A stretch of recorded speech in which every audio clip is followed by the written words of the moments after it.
Hello सो क्या हाल चाल। Biomolecules का लेक्चर चल रहा था, अभी 3 लेक्चर्स हो चुके थे। आज हम लोग के लेक्चर में अभी तक के लेक्चर में अगर मैं आपको बताऊं कि हम लोग पूरा का पूरा कार्बोहाइड्रेट फिनिश कर चुके थे और प्रोटीन भी स्टार्ट हो चुका था। और प्रोटीन में भी मैंने वहाँ पर अमीनो एसिड्स के बारे में पूरा इन्फॉर्मेशन आपको लास्ट लेक्चर में दे दिया था वहाँ पर कि अमीन्स क्या होते हैं, ठीक है, उसमें कौन कौन से फंक्शनल ग्रुप्स पाए जाते हैं, उसमें आर ग्रुप क्या हो जाता है, 20 टाइप्स के अमीनो एसिड्स जिसमें मैंने आपको बताया था अमीनो एसिड्स के बारे में, 20 टाइप के अमीनो एसिड्स के बारे में आपको बताया, जिसपे 10 एसेंशियल, नॉन एसेंशियल जो 10 और थे। तो वो सारी चीज़ें वहाँ पर हो चुकी थी। तो कहने का मतलब अमीनो एसिड्स के बारे में हम लोग सारी चीज़ें सीख चुके हैं।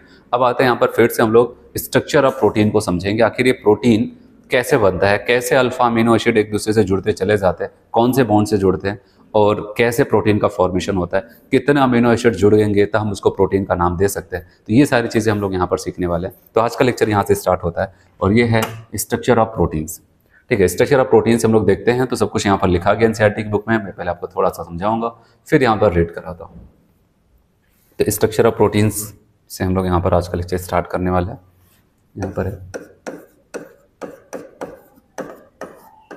Structure of protein, structure of proteins. और इसमें अगर मैं आपको बताऊं, एग्जांपल आपकी बुक में जो दिया गया वो मैं आपको बताऊं। यहाँ पर ये बताया गया जो अमीनो एसिड्स होते हैं, ठीक है, ये एक दूसरे से जुड़ते चले जाते हैं। और जो जुड़ते हैं एक दूसरे से, जिस बॉन्ड से जुड़ते हैं उसको हम एक्चुअली में उसको यहाँ पर एक नया नाम दिया जाता है, पेप्टाइड लिंकेज बोलते हैं। लेकिन जुड़ने का जो तरीका उनका होगा, जो रिएक्शंस करके जिस हिसाब से जुड़ते हैं, वो रिएक्शंस तो हम लोग पहले भी सीख चुके हैं।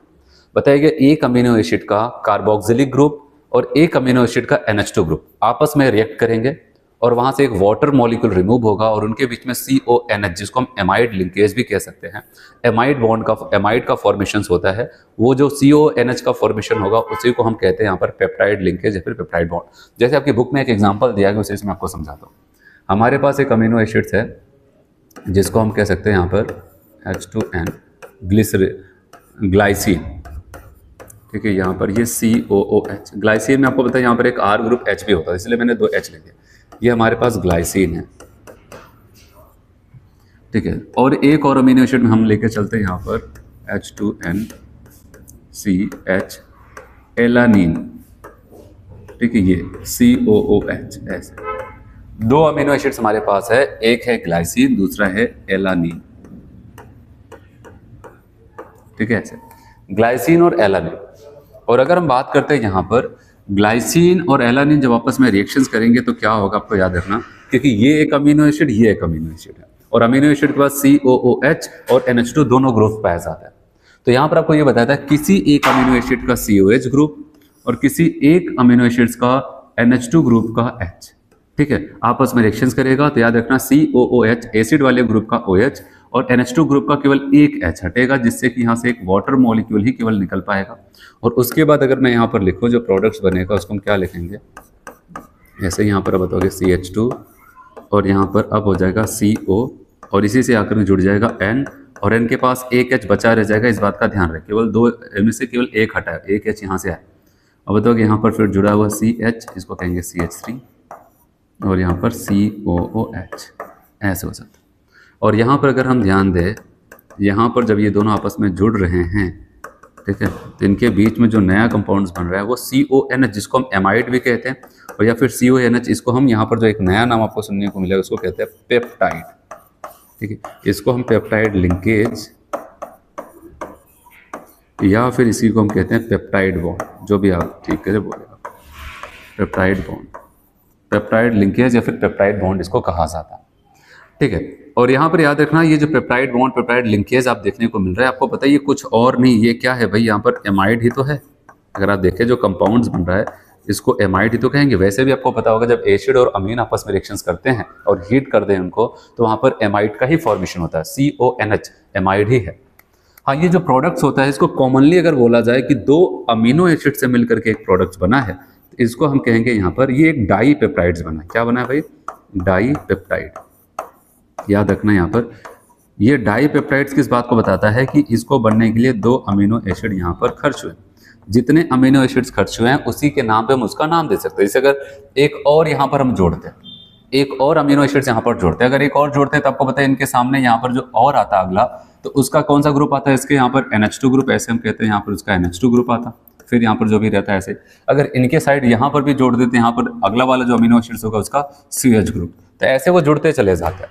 तो यहाँ पर कोई भी हम देखेंगे उसका एक साइड का NH2 ग्रुप और दूसरी साइड का CH ग्रुप ऐसे रिएक्ट करेगा। अगर हम दो की ही बात कर रहे हैं तो बताओगे यहाँ पर जैसे आपको ग्लाइसिन और एलानिन की बात की गई है, तो अब दो ही लोग मिलकर के बने तो इसको डाइपेप्टाइड्स। कल को अगर 3 अमीनो एसिड्स मिलकर के वहां पर आपस में जुड़ते तो उसको हम ट्राइपेप्टाइड, 4 जुड़ते तो टेट्रा, 5 तो पेंटा, ऐसे 6 तो हेक्सा, ऐसे इनको कहा जाता है। ठीक है, और इस अमीनो एसिड जो फाइनल जो यहाँ पर हमारा कंपाउंड्स बनता है, अगर इसको लिखा जाए शॉर्ट में ऐसे लिखते हैं, इनका GLY और इनका ALA, जिससे हमें पता चल जाएगा कौन कौन से अमीनो एसिड्स यहाँ पर थे, GLY ALA।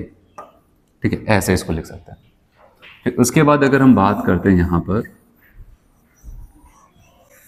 ठीक है, ऐसे इधर आते हैं, तो याद रखना कि यहाँ पर मैं आपको ऐसे कुछ कॉन्सेप्ट बता रहा हूँ, इस बात का ध्यान रहे। जैसे मान लेते हो मैंने A नाम का एक अमीनो एसिड था, B नाम का एक अमीनो एसिड, अगर दो ही लोग आपस में जुड़ रहे हैं, जो प्रोडक्ट बनेगा उसको हम डाइपेप्टाइड कहते हैं। जैसे भी आपने एग्जाम्पल देखा, डाइपेप्टाइड्स कहते हैं। अगर वही यहाँ पर अगर 3 होते, जैसे A आ जाए, B आ जाए और C आ जाए, तो यहाँ पर 3 हो जाए तो इसको हम क्या बोलते हैं, यहाँ पर ट्राईपेप्टाइड। क्या बोलते हैं? ट्राईपेप्टाइड। ठीक है, ट्राईपेप्टाइड। ऐसे अगर और जुड़ते चले जाए 1 2 3 एंड 4, तो बताओगे A B C and D, तो बताओगे यहाँ पर ये, तो उसको क्या बोलेंगे यहाँ पर? टेट्रापेप्टाइड बोलते हैं इसको टेट्रापेप्टाइड। ऐसे जितने अमीनो एसिड जुड़े होंगे वहां पर उसको वैसे पेप्टाइड बोलते हैं। आपको बताइए यहाँ पर ये डाइपेप्टाइड्स है, लेकिन इस पे पेप्टाइड बॉन्ड केवल एक CONH बॉन्ड, आपको एक CONH आपको देखने को मिलता है। तो याद रखना कि अगर यहाँ पर है ये डाइपेप्टाइड, लेकिन पेप्टाइड बॉन्ड कितने? केवल एक हैं। ठीक है, ऐसे अगर मैं यहाँ पर बताऊँ डाइपेप्टाइड में, यहाँ इनके बीच में जो भी होगा, बस वैसे मैंने आपको शॉर्ट में से देखा, एक पेप्टाइड बॉन्ड। अगर 3 लोग हैं, 1 2 3, तो बीच में कितने बॉन्ड? 1 और 1 2, ऐसे 4 हैं तो केवल 3। इसलिए अगर हमसे कभी पूछा जाए नंबर ऑफ पेप्टाइड बॉन्ड बताओ, नंबर ऑफ पेप्टाइड बॉन्ड अगर हमसे पूछा जाए, तो एक बात जरूर याद रखना, ये जो ट्राईपेप्टाइड, टेट्रापेप्टाइड, पेंटापेप्टाइड, हेक्सापेप्टाइड, ये जो नाम आया है नंबर ऑफ अमीनो एसिड से आया। पेप्टाइड बॉन्ड कितने उससे नहीं लिया गया। ठीक है, 3 थे तो इसलिए ट्राईपेप्टाइड, 4 अमीनो एसिड तो टेट्रापेप्टाइड्स बोला गया। हाँ, लेकिन जब हमसे पेप्टाइड बॉन्ड्स के नंबर पूछे जाएंगे तो बताओगे टोटल नंबर ऑफ अमीन्स, अब बताओगे अमीनो एसिड्स माइनस क्या कर देंगे वहां पर? 1, क्योंकि यहाँ पर अगर देखा जाए 2 थे तो 1 हुआ, 3 था तो 2 हुआ, 4 थे तो 3 हुआ। इसका मतलब हम एक कॉन्सेप्ट बना सकते हैं, यहाँ पर कह सकते हैं नंबर ऑफ अमीनो एसिड, ठीक है, -1। ठीक है, नंबर ऑफ अमीनो एसिड्स -1, ऐसे इसको कह सकते हैं। अब सवाल है कब तक इनको हम ऐसा नाम से बुलाएंगे? डाई, ट्राई, टेट्रा, पेंटा, हेक्सा, हेप्टा, ऑक्टा। ठीक है, ऐसे कब तक बुलाएंगे? कहा गया कि यहाँ पर एक टर्म यूज होता है, उसको भी ध्यान दो। एक टर्म है पॉलीपेप्टाइड। कब से हम इसको पॉलीपेप्टाइड का नाम देंगे? ठीक है, कहा गया कि अगर 10 तक है तो हम ऐसे वहाँ पर नॉर्मल इनका नाम लिख सकते हैं, डाई, ट्राई, टेट्रा, पेंटा तक। लेकिन अगर ग्रेटर देन 10 अमीनो एसिड आपस में ज्वाइंट हो गए तो अब जो यहाँ पर कंपाउंड्स बनेगा उसको कहते हैं, आप इसको कह देंगे पॉलीपेप्टाइड्स। क्या बोल देते हैं? पॉलीपेप्टाइड्स। कहा गया कि ये जो हमारे प्रोटीन्स होते हैं एक्चुअली में वो क्या हो जाते हैं, हमारे प्रोटीन्स वो अमीनो एसिड के ही तो क्या हो जाते हैं? पॉलीमर्स होते हैं। तो 10 से ज़्यादा है तो पॉलीपेप्टाइड। कब हम उसको प्रोटीन का दर्जा देंगे? प्रोटीन कहना कब शुरू करेंगे? आपको यहाँ पर ये कहते हैं, याद रखना, अगर हम प्रोटीन की बात करते हैं, प्रोटीन हम तब कहना शुरू करेंगे जब ग्रेटर देन क्या हो जाएगा? 100 अमीनो एसिड्स। ठीक है, कह रहे जब 100 से ज़्यादा अमीनो एसिड्स होने लगते हैं जो आपस में जुड़ गए, है तो पॉलीपेप्टाइड का ही, लेकिन ऐसा कह सकते हैं कोई पॉलीपेप्टाइड जब 100 से ज़्यादा अमीनो एसिड से जुड़ा हुआ दिखेगा तब उसको प्रोटीन्स का नाम देते हैं।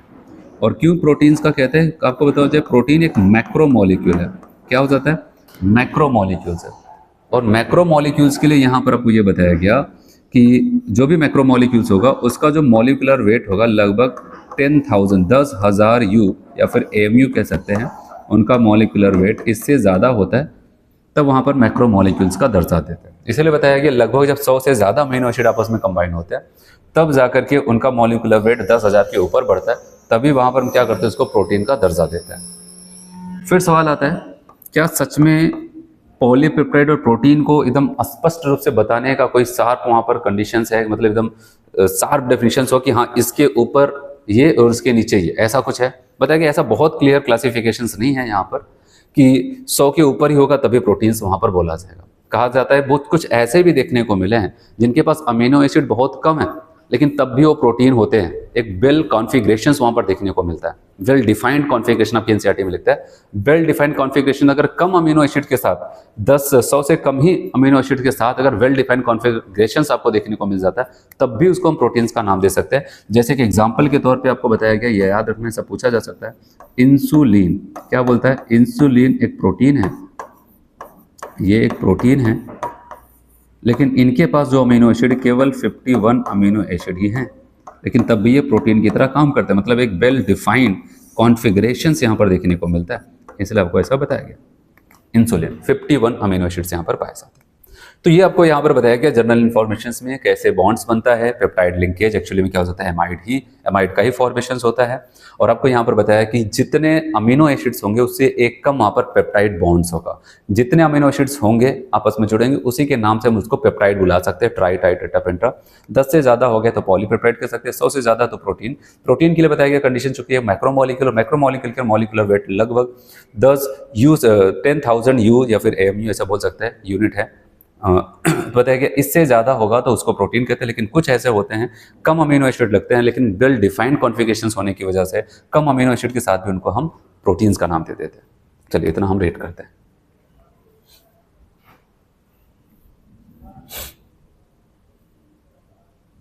Structure of protein, structure of proteins, और आपको यहां पर क्या बताता है,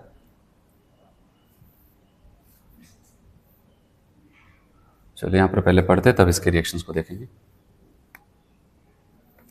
कह रहे you have already read that protein are the polymer alpha amino acid. केवल अल्फा अमीनो एसिड का ही पॉलीमर होता है proteins, and they are connected to each other. किससे जुड़े होते बताओ? पेप्टाइड बॉन्ड बोले या फिर पेप्टाइड लिंकेज, आप जो भी आपको ठीक लगेगा बोल सकते हैं। बताइए केमिकली पेप्टाइड बॉन्ड, अगर केमिकली के साथ देखें, केमिकल के हिसाब से कैसा बॉन्ड बना है, तो पेप्टाइड बॉन्ड कोई और नहीं, वो कौन है? An amide for between. और एमाइड कैसे बन रहा है? एक COH ग्रुप और एक NH2 ग्रुप जो आपस में रिएक्शंस कर रहे हैं। बताइए the reactions between two molecules of similar और different amino acid proceeds through, क्या हो जाता है? Combinations of the amino groups of the one molecules with the carboxylic groups of others. बताया गया ये तभी बनेगा जब एक अमीनो एसिड का COH ग्रुप और दूसरे का अमीन ग्रुप आपस में रिएक्शंस करेगा। This result in the elimination of water. जब वो रिएक्शंस करेंगे एक वाटर मॉलिक्यूल बाहर निकलेगा, जैसे मैंने आपको बताया था, and formation of a peptide bonds, और वहां पर पेप्टाइड बॉन्ड बनेगा किस टाइप का? CONH टाइप का पेप्टाइड बॉन्ड बनेगा। The products of the reactions is called as dipeptide. जो प्रोडक्ट्स बने, क्योंकि दो लोग आपस में जुड़ रहे हैं, वाटर निकाल करके बॉन्ड बना रहे CONH, तो वहां पर अब जो प्रोडक्ट्स बनेगा उसको हम डाइपेप्टाइड्स कहेंगे। क्यों? Because it is made up of 2 amino acids, 2 amino acid तभी डाइपेप्टाइड। कह रहे फॉर एग्जाम्पल जैसे आपको बताया गया, when carboxylic acid of glycine combines with amino groups किसका? Of alanine, we get dipeptide. तो हमें एक डाइपेप्टाइड्स मिलेगा, उस डाइपेप्टाइड को नाम दिया जाए, दोनों नाम को मिला करके ग्लाइसिल एलानिन, ग्लाइसिल एलानिन, ग्लाइसिल एलानिन। ठीक है, जैसे कि अगर हम यहाँ पर देखें ये रिएक्शंस, ये हमारे पास यहाँ पर था ग्लाइसिन, ये हमारे पास एलानिन था। ठीक है, तो अब आप बात करोगे यहाँ पर इसका OH और इनका एक H, वाटर निकला, CONH बॉन्ड बना, इसी को पेप्टाइड लिंकेज।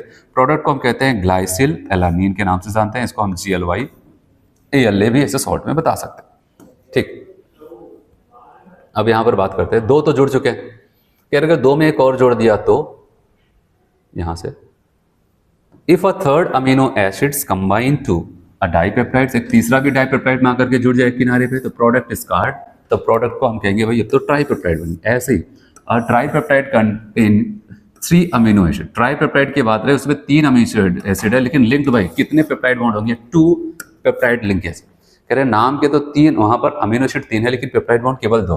कह रहे similarly when 4, 5, 6 amino acids are linked, the respective products are known as tetrapeptides, pentapeptides और hexapeptides, ऐसे बन जाते हैं।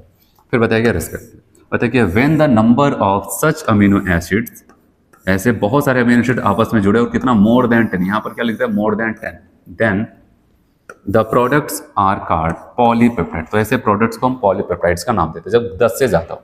ऐसे कह रहे हैं कोई पॉलीपेप्टाइड्स हो विथ मोर देन 100 से ज़्यादा अमीनो एसिड से जुड़ करके बना हो, तो having molecular mass higher than लगभग मॉलिकुलर मास 10,000 यू से ज़्यादा हो, इज कॉल्ड अ प्रोटीन, तब उसको प्रोटीन का नाम देते हैं। लेकिन साथ ही साथ कहता है कि बहुत क्लियर बात नहीं है यहाँ पर, कह रहे हाउ एवर द डिस्टिंक्शन, स्पष्टीकरण की बात कर रहे हैं, between a polypeptide and a protein is not very sharp.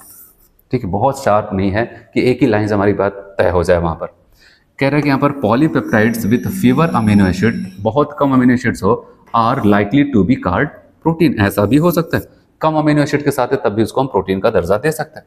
कब क्या होना चाहिए अगर कम अमीनो एसिड है तभी प्रोटीन बोले तो, if they ordinarily have a well defined conformations, अगर वेल डिफाइंड कॉन्फर्मेशंस है तो वहाँ पर इसको बोल सकते हैं of a protein such as insulin which are contains 51 amino acid. जैसे इंसुलिन की बात करते हैं केवल वहाँ पर 51 अमीनो एसिड, तभी इसको हम बोल देते हैं वहाँ पर। ठीक है, अब बात करते हैं प्रोटीन के क्लासिफिकेशंस की और देखते हैं यहाँ पर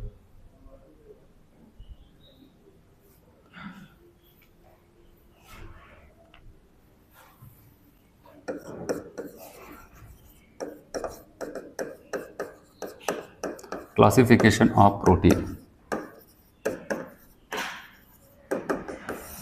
अगर प्रोटीन के क्लासिफिकेशन की बात करते हैं और उसमें भी किस बेसिस पे क्लासिफाई कर रहे हैं, कह रहे हैं यहाँ पर on the basis of molecular shape.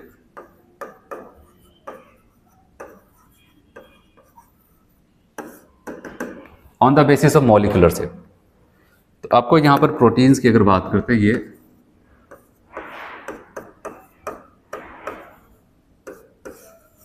दो हिस्सों में बांटा गया। एक को कहते हैं यहां पर फाइब्रस प्रोटीन और दूसरे को कहते हैं यहां पर globular proteins, globular protein. Fibrous protein और ग्लोब्यूलर प्रोटीन्स। अगर फाइब्रस प्रोटीन की बात करते हैं तो यहां पर बताया गया ये फाइबर लाइक स्ट्रक्चर्स होते हैं। यहां पर कहता है फाइबर लाइक स्ट्रक्चर इनका देखने को मिलता है, और यहाँ पर ऐसे कहते हैं ऐसे फाइबर में ऐसे बहुत सारे पॉलीपेप्टाइड्स यहाँ पर ऐसे ऐसे मान लेते हैं। वहाँ पर कोई स्ट्रक्चर वगैरह नहीं दे, आपको समझाने के लिए से बता रहा है। ऐसे बहुत सारे पॉलीपेप्टाइड्स होंगे और एक दूसरे से ऐसे कनेक्टेड होंगे। ठीक है, ऐसे पॉलीपेप्टाइड चेन एक दूसरे से वहाँ पर कनेक्टेड होंगे, और बताया गया ये जो कनेक्टेड होंगे यहाँ पर हाइड्रोजन बॉन्ड और डाइसल्फाइड लिंकेज हो सकता है। तो यहाँ पर आपको यही कहता है आपके एनसीईआरटी में, पॉलीपेप्टाइड और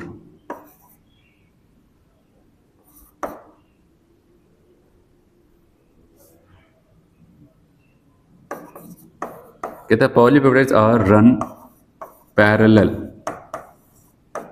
टू ईच अदर, एक दूसरे के साथ पैरेलल पाए जाएंगे। ये एक पॉलीपेप्टाइड बहुत सारे अमीनो एसिड जुड़ करके चेन है, दूसरी तीसरी को कहते हैं पॉलीपेप्टाइड। कह रहे polypeptide are run parallel to each other, और कैसे जुड़े होंगे, एंड हेल्ड टुगेदर बाई, याद रखना यहाँ पर hydrogen and disulphide linkage, disulphide linkage से जुड़े होते हैं। ये आपको बताया गया, ये जो यहाँ पर चैन है इनमें हाइड्रोजन बॉन्ड और डाइसल्फाइड लिंकेज प्रेजेंट हो सकती है। फिर आपको बताता है पानी में घुलने की बात आती, कहा कि भाई पानी में घुलोगे, कहते हैं वाटर में तो नहीं घुल पाएंगे, वाटर इनसॉल्युबल होता है। कहा गया एग्जाम्पल कुछ बता सकते हो, कहता है हाँ। अगर एग्जाम्पल की बात आती है तो आपको केराटिन, ठीक है, केराटिन, और केराटिन आपको पता है कहाँ पर पाया जाता है, हेयर में हो जाता है, वूल में पाया जाता है और सिल्क में, ऐसा। और दूसरा आपको कहता है यहाँ पर मायोसिन, आप जानते होंगे मसल प्रोटीन होता है, ठीक है, तो इन सब में पाया जाता है। तो ये आपकी बुक में इतना लिखता है फाइब्रस प्रोटीन के बारे में। इस फाइबर लाइक स्ट्रक्चर्स होते हैं, इनके बहुत सारे यहाँ पर पॉलीपेप्टाइड पैरेलली एक दूसरे के अरेंज होते हैं, पहला दूसरा तीसरा ऐसे, और उनके बीच में जो कनेक्शंस होगा वो हाइड्रोजन बॉन्ड और कौन सा हो सकता है वहाँ पर, डाइसल्फाइड बॉन्ड्स वहाँ पर हो जाते हैं। ऐसे ग्लोबुलर प्रोटीन की बात करते हैं तो इनकी बात करते हैं, ये स्फेरिकल शेप होते हैं, ठीक है। अब बताया गया ये होते हैं स्फेरिकल शेप होते हैं, ठीक है, ऐसे आप कह सकते हैं वहाँ पर ऐसे प्रोटीन जो हो जाते हैं ना, ऐसे ऐसे वहाँ पर ऐसे कॉइल होकर के एक स्फेरिकल शेप बना लेते हैं। तो बताया कि यहाँ पर पॉलीपेप्टाइड टाइड, ठीक है, कॉइल्स एंड फॉर्म्स, ठीक, आपस में वहाँ पर क्या हो जाता है, वहाँ पर टर्न कॉइल्स करने लगते हैं, कॉइलिंग करने लगते हैं, एंड फॉर्म्स ग्लोबुलर, आप कह सकते हैं स्फेरिकल शेप, स्फेरिकल शेप बनाने लगते हैं, स्फेरिकल शेप, ये आपको बताया गया। फिर उसके बाद आपको बताया गया इनके बारे में, क्या पानी में घुले, कहता है हाँ वाटर सॉल्युबल हो जाता है, क्या हो जाता है, वाटर सॉल्युबल। और साथ साथ एग्जाम्पल की बात आती है, आपको बताया गया यहाँ पर इंसुलिन, अभी हम लोग देखें 51 अमीनो एसिड प्रोटीन तो है ही, और एक एग्जाम्पल, बहुत सारे होते हैं, 2 एग्जाम्पल आपके बुक में होता है, और एल्ब्यूमिन, एल्ब्यूमिन, ठीक है। तो बताया गया यहाँ पर स्फेरिकल होता है, ग्लोबल और फाइब्रस होता है आपका यहाँ पर फाइब्रस प्रोटीन। यहाँ पर एग्जाम्पल्स भी आप याद कर सकते हैं, केराटिन और मायोसिन किसका एग्जाम्पल है, फाइब्रस प्रोटीन का, और इंसुलिन एल्ब्यूमिन क्या हो जाता है आपका, ग्लोबुलर प्रोटीन का, कौन वाटर में घुलेगा कौन नहीं घुलेगा, ये सारी चीज़ आपको पता होनी चाहिए। चलिए आते हैं यहाँ पर, इनको रेट करते हैं, ठीक, मिटाते हैं इसको।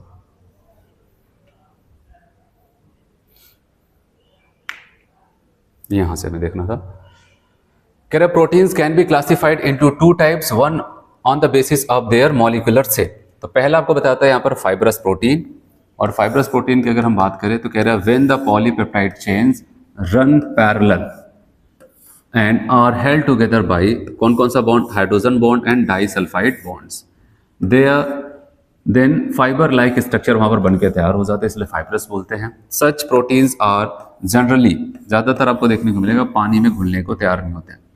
सम कॉमन एग्जाम्पल्स आर, क्या हो जाएगा, केराटिन जिसको हम कहते हैं हेयर में, वूल में और सिल्क में पाया जाता है, and myosin present in muscles, myosin कहाँ पर पाया जाता है, मसल में पाया जाता है, ठीक। फिर अगर हम बात करते हैं globular protein,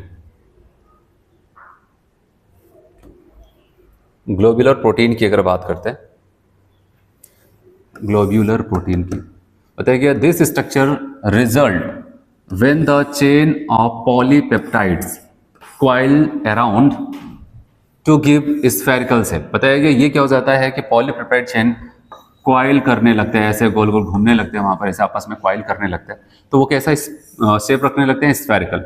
these are usually, ये पानी में घुल जाते हैं, वाटर सॉल्युबल। एग्जांपल में आपको कहता है इंसुलिन एंड एल्ब्यूमिन्स और कॉमन एग्जांपल और ग्लोब्यूलर प्रोटीन्स, ठीक है, ये हो जाता है। फिर अब यहाँ पर आपको बताया गया प्रोटीन के बारे में, structure and shape of proteins. Structure और शेप अगर हम प्रोटीन की बात करते हैं तो कैसे होगा, उसको पहले यहाँ पर मैं बताता हूँ, ठीक है, जल्दी से, उसके बाद फिर यहाँ पर समझते हैं।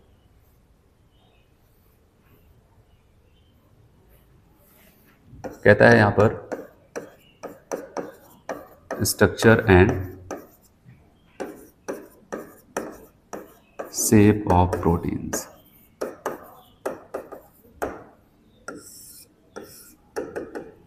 देखो इसको हम कई पार्ट में बांट देते हैं। यहाँ पर पहला आता है आपका प्राइमरी स्ट्रक्चर। प्रोटीन के 4 लेवल पे हम स्टडी करने वाले हैं स्ट्रक्चर्स को, प्राइमरी स्ट्रक्चर। फिर एक आ जाएगा सेकेंडरी स्ट्रक्चर, एक होगा हमारा यहाँ पर टर्सरी स्ट्रक्चर,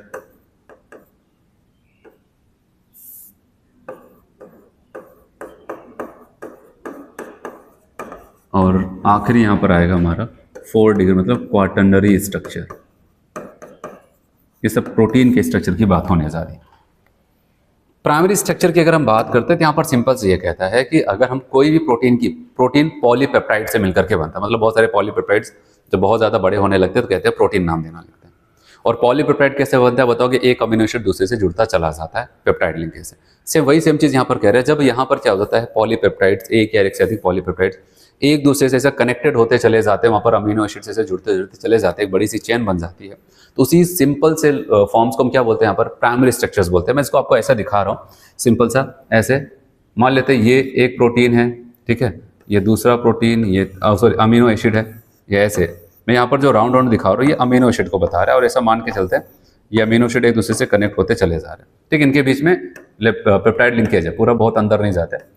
ये एक अमीनो एसिड था, यहाँ पर ऐसे मान सकते हैं ये दूसरा ऐसे यहाँ पर अमीनो एसिड्स आपके यहाँ पर ऐसे मान लेते हैं, ठीक, ऐसे यहाँ पर बहुत सारे अमीनो एसिड्स एक दूसरे से सिंपल सा एक दूसरे से कनेक्ट होकर एक बड़ी सी चेन बना करके बैठे, इसी स्ट्रक्चर्स को हम कह सकते हैं प्राइमरी स्ट्रक्चर, सिंपल सा साधारण से स्ट्रक्चर्स यहाँ पर हो जाता है। लेकिन जब सेकेंडरी स्ट्रक्चर्स पे हम जाते हैं तो सेकेंडरी स्ट्रक्चर कह रहा है कि आपकी बुक में लिखता है जैसे जैसे आप प्राइमरी से और हायर की तरफ जाओगे आपको और भी कॉम्प्लेक्स स्ट्रक्चर आपका और भी ज़्यादा कॉम्प्लेक्स होता चला जाएगा और भी जटिल होता चला जाता है। अगर हम सेकेंडरी स्ट्रक्चर की बात करते हैं इसमें आपको बताया गया एक मिलेगा अल्फा हेलिक्स,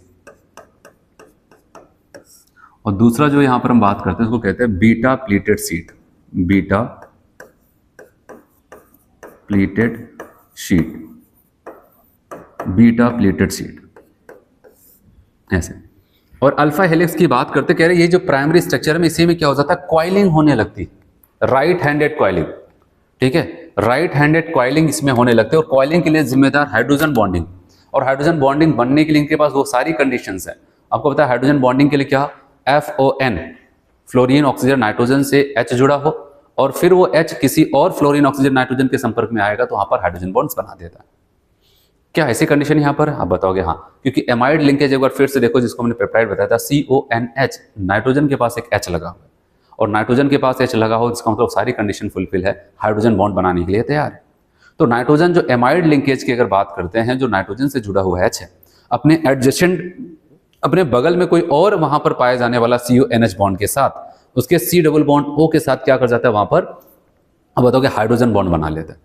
और इतने जितनी पॉसिबिलिटीज होगी, ऐसा नहीं एक दो बनाएंगे कुछ छोड़ देंगे, लगभग जितने अमीनो ग्रुप्स हैं एमाइड के नाइट्रोजन से जुड़ा हुआ है लगभग सबके सब क्या हो जाते हैं अपने बगल बगल पाए जाने वाले C डबल बॉन्ड O वाले के साथ हाइड्रोजन बॉन्ड बना ही लेते हैं। तब जाकर के यहाँ पर ये क्वाइलिंग होती है, क्योंकि जब एक और फोर्स आपस में एक दूसरे को खींचेगा तो वहां पर मुड़ने लगते हैं, जिसकी वजह से आप देखेंगे ऐसे कुछ वहां पर बन जाता है, ऐसे स्ट्रक्चर वहां पर बन जाता है, राइट हैंडेड क्वाइलिंग। और इसमें अगर मैं आपको बताऊं, ऐसे मान लेते हैं यहाँ पर, ऐसे मैं आपको समझा रहा हूँ, ठीक है, ये जो मैं आपको ऐसा राउंड राउंड सर्किल बना रहा हूँ, आप मान के चलो एक एक अमीनो एसिड्स है, ठीक है। अब ऐसे अमीनो एसिड क्योंकि बॉन्ड कैसे बन रहा है वो आपको पता है, एक बार आपको सिंपल सा ग्लाइसिन एलानिन का स्ट्रक्चर लेकर के मैंने बता दिया। अब आपको बस ये देखना है यहाँ पर ऐसे वो दूसरे के साथ यहाँ पर ऐसे राउंडिंग करते जा रहे हैं, क्वाइलिंग होती जा रही है, ठीक है। ये जो पहले एक सीधी चेन में ऐसे लगे हुए थे, अब ऐसे यहाँ पर, और इनके लिए कौन जिम्मेदार था आप बताओगे? यहाँ पर मान लेते यहाँ पर कोई CO ग्रुप था, यहाँ पर NH ग्रुप था, इनके साथ बॉन्ड ऐसे यहाँ पर, ठीक, ऐसे जब बॉन्ड बनने लगते हैं ना तो आप बताओगे यहाँ पर क्या हो जाएगा? जाहिर सी बात है ये सीधे होना चाहिए था लेकिन इसको इसने खींच लिया तो मुड़ ही जाएगा ना, ऐसे क्वाइलिंग होने लगती थी। इसको कहते हैं अल्फा हेलिक्स प्रोटीन का सेकेंडरी स्ट्रक्चर। तो कह रहे हैं ये बीटा प्लेटेड शीट क्या है? तो यहाँ पर कह रहे हैं कि कई यहाँ पर आप देखेंगे, जैसे मान लेते एक पॉलीपेप्टाइड चेन को मैं ऐसे लगा देता हूँ, ऐसे बना देता हूँ, ये वही है एक पॉलीपेप्टाइड चेन ऐसी, वो ऐसे आपको बताएगी। और इन्हीं के बगल में एक और पॉलीपेप्टाइड चेन मान लेते हैं ऐसे, ऐसे इन्हीं के बगल में एक और पॉलीपेप्टाइड चेन वो ऐसे ऐसे यहाँ पर अरेंज्ड होती है। तो ये जब यहाँ पर आपको पॉलीपेप्टाइड चेन देखने को मिलती है तो यहाँ पर आप याद रखना, यहाँ पर मान लेते N से जुड़ा हुआ H है, यहाँ पर C डबल बॉन्ड O है, ये अलग है, और N से जुड़ा हुआ H C double bond O के बीच में ऐसे हाइड्रोजन बॉन्डिंग हो जाएगी। फिर यहाँ पर इनका इनके साथ हो जाएगा, इनका इनके साथ, ऐसे यहाँ पर इनका इनके साथ, देख रहे हैं यहाँ पर ऐसे हाइड्रोजन बॉन्डिंग होने लगती है। और जिसकी वजह से यहाँ पर क्या हो जाता है, बीटा एक प्लेटेड शीट बन जाती है। जैसे हम एक पेपर ले, एक शीट ले, उसमें क्या करें एक एक इंच पे ऐसे इधर मोड़े, फिर उसका अपोजिट ऐसे मोड़ते जाएं और मोड़ने के बाद उसको ऐसे वहाँ पर दबा करके फिर उसको ऐसा ओपन करें तो आपको ऐसा जिगजैग टाइप का जो शेप देखने को मिलता है। सेम वैसे ही यहाँ पर बीटा प्लेटेड शीट में भी देखने को मिलता है, ठीक है। और यहाँ पर याद रखना ये जो हाइड्रोजन बॉन्ड बना है वो कैसे बना है, ये तो एक अलग पॉलीपेप्टाइड चेन था ना, ये दूसरा पॉलीपेप्टाइड चेन है, ये तीसरा पॉलीपेप्टाइड चेन है। तो एक पॉलीपेप्टाइड चेन का दूसरे पॉलीपेप्टाइड चेन के साथ अगर हाइड्रोजन बॉन्डिंग बन रहा है तो इंटर कहेंगे कि इंटरमॉलिक्यूलर हाइड्रोजन बॉन्डिंग की वजह से बीटा प्लेटेड शीट बनता है। चलो अब सवाल है टर्सरी स्ट्रक्चर्स क्या होगा। तो टर्सरी स्ट्रक्चर्स के बारे में आपको बताया गया है कि यहाँ पर याद रखना, जो आप अल्फा हेलिक्स एक बार फिर से देखें, इसमें राइट हैंडेड क्वाइलिंग हो रही है, ऐसे क्वाइलिंग होती चले, कह रहे अगर इसमें फर्दर और ज्यादा क्वाइलिंग हो जाए, जैसे आप यहाँ पर इसे समझे, मान लेते पहले ऐसे था, ऐसे ही ना, ऐसे, लेकिन उसमें फर्दर और ज्यादा क्वाइलिंग होने लगी, ऐसे देख रहे हैं यहाँ पर, ऐसे ऐसे अगर होने लगता है इसको कहते हैं टर्सरी स्ट्रक्चर्स। सेकेंडरी स्ट्रक्चर्स में फर्दर और ज्यादा टर्निंग वहां पर होने लगे, और ज्यादा क्वाइलिंग होने लगे, ऐसा कह सकते हैं स्ट्रक्चर और ज्यादा उलझने लगे, ठीक है, तो हम कहते हैं वहां पर क्या हो जाता है, टर्सरी स्ट्रक्चर्स बन जाता है। तो सवाल आता है तब ये क्वाटर्नरी क्या होगा। कह रहे हैं जब बहुत सारे टर्सरी स्ट्रक्चर्स आपस में एक दूसरे के साथ जुड़ जाएं, जैसे यहाँ पर ये एक टर्सरी स्ट्रक्चर रहा होगा, ठीक है, वैसे एक ये टर्सरी स्ट्रक्चर रहा होगा, और ऐसे मान लेते हैं एक और टर्सरी स्ट्रक्चर्स बना देता हूं मैं यहाँ पर, तो इसी को हम क्या बोलते हैं यहाँ पर, क्वाटर्नरी कहते हैं।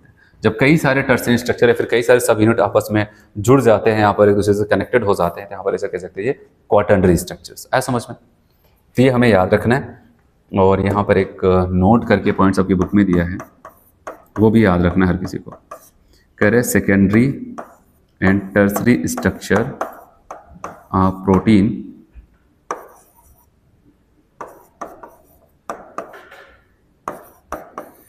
स्टेबलाइज्ड बाय,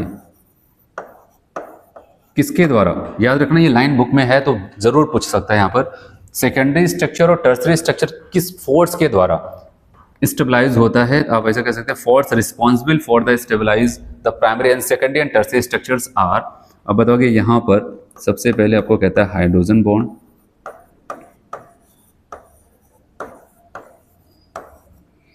सेकेंड आपको कहता है यहाँ पर डाई सल्फाइड बॉन्ड,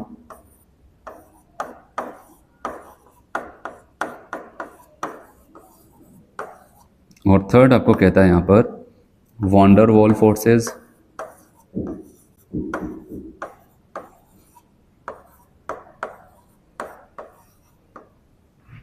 और फोर्थ यहाँ पर आपको कहता है hydrogen bond, disulphide bond, van der Waals forces, और सबसे लास्ट में अगर हम बात करते हैं यहाँ पर इलेक्ट्रोस्टैटिक फोर्स ऑफ अट्रैक्शन।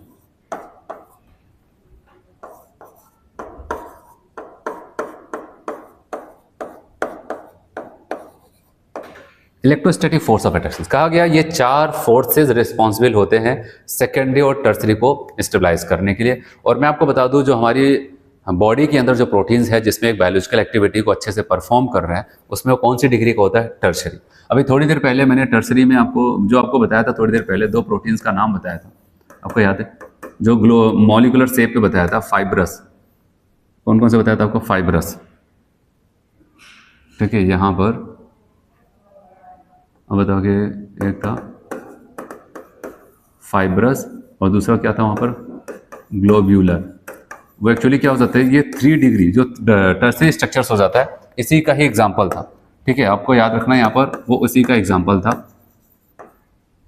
तो इसी का ही एग्जांपल था जो आपको ध्यान देना था, ठीक है। और जो भी हमारी बायोलॉजिकल एक्टिविटी परफॉर्म करती है बॉडी के अंदर, मेनली वो टर्सरी स्ट्रक्चर्स पे ही होती है। अब बताओ ये क्वाटर्नरी, मतलब टर्सरी का ही तो क्वाटर्नरी कहीं मिल गए, ये भी इसी पे काम कर रहे हैं, लेकिन हम लोग मेनली टर्सरी ही बात कर रहे हैं, ठीक है। टर्सरी पे ही वो क्या करता है, बायोलॉजिकल एक्टिविटी को परफॉर्म करता है। याद रखना यहाँ पर केवल टर्सरी को ही स्टेबलाइज करने की बात नहीं है, सेकेंडरी और टर्सरी दोनों की बात आ रही है, इनकी बात कर रहे हैं।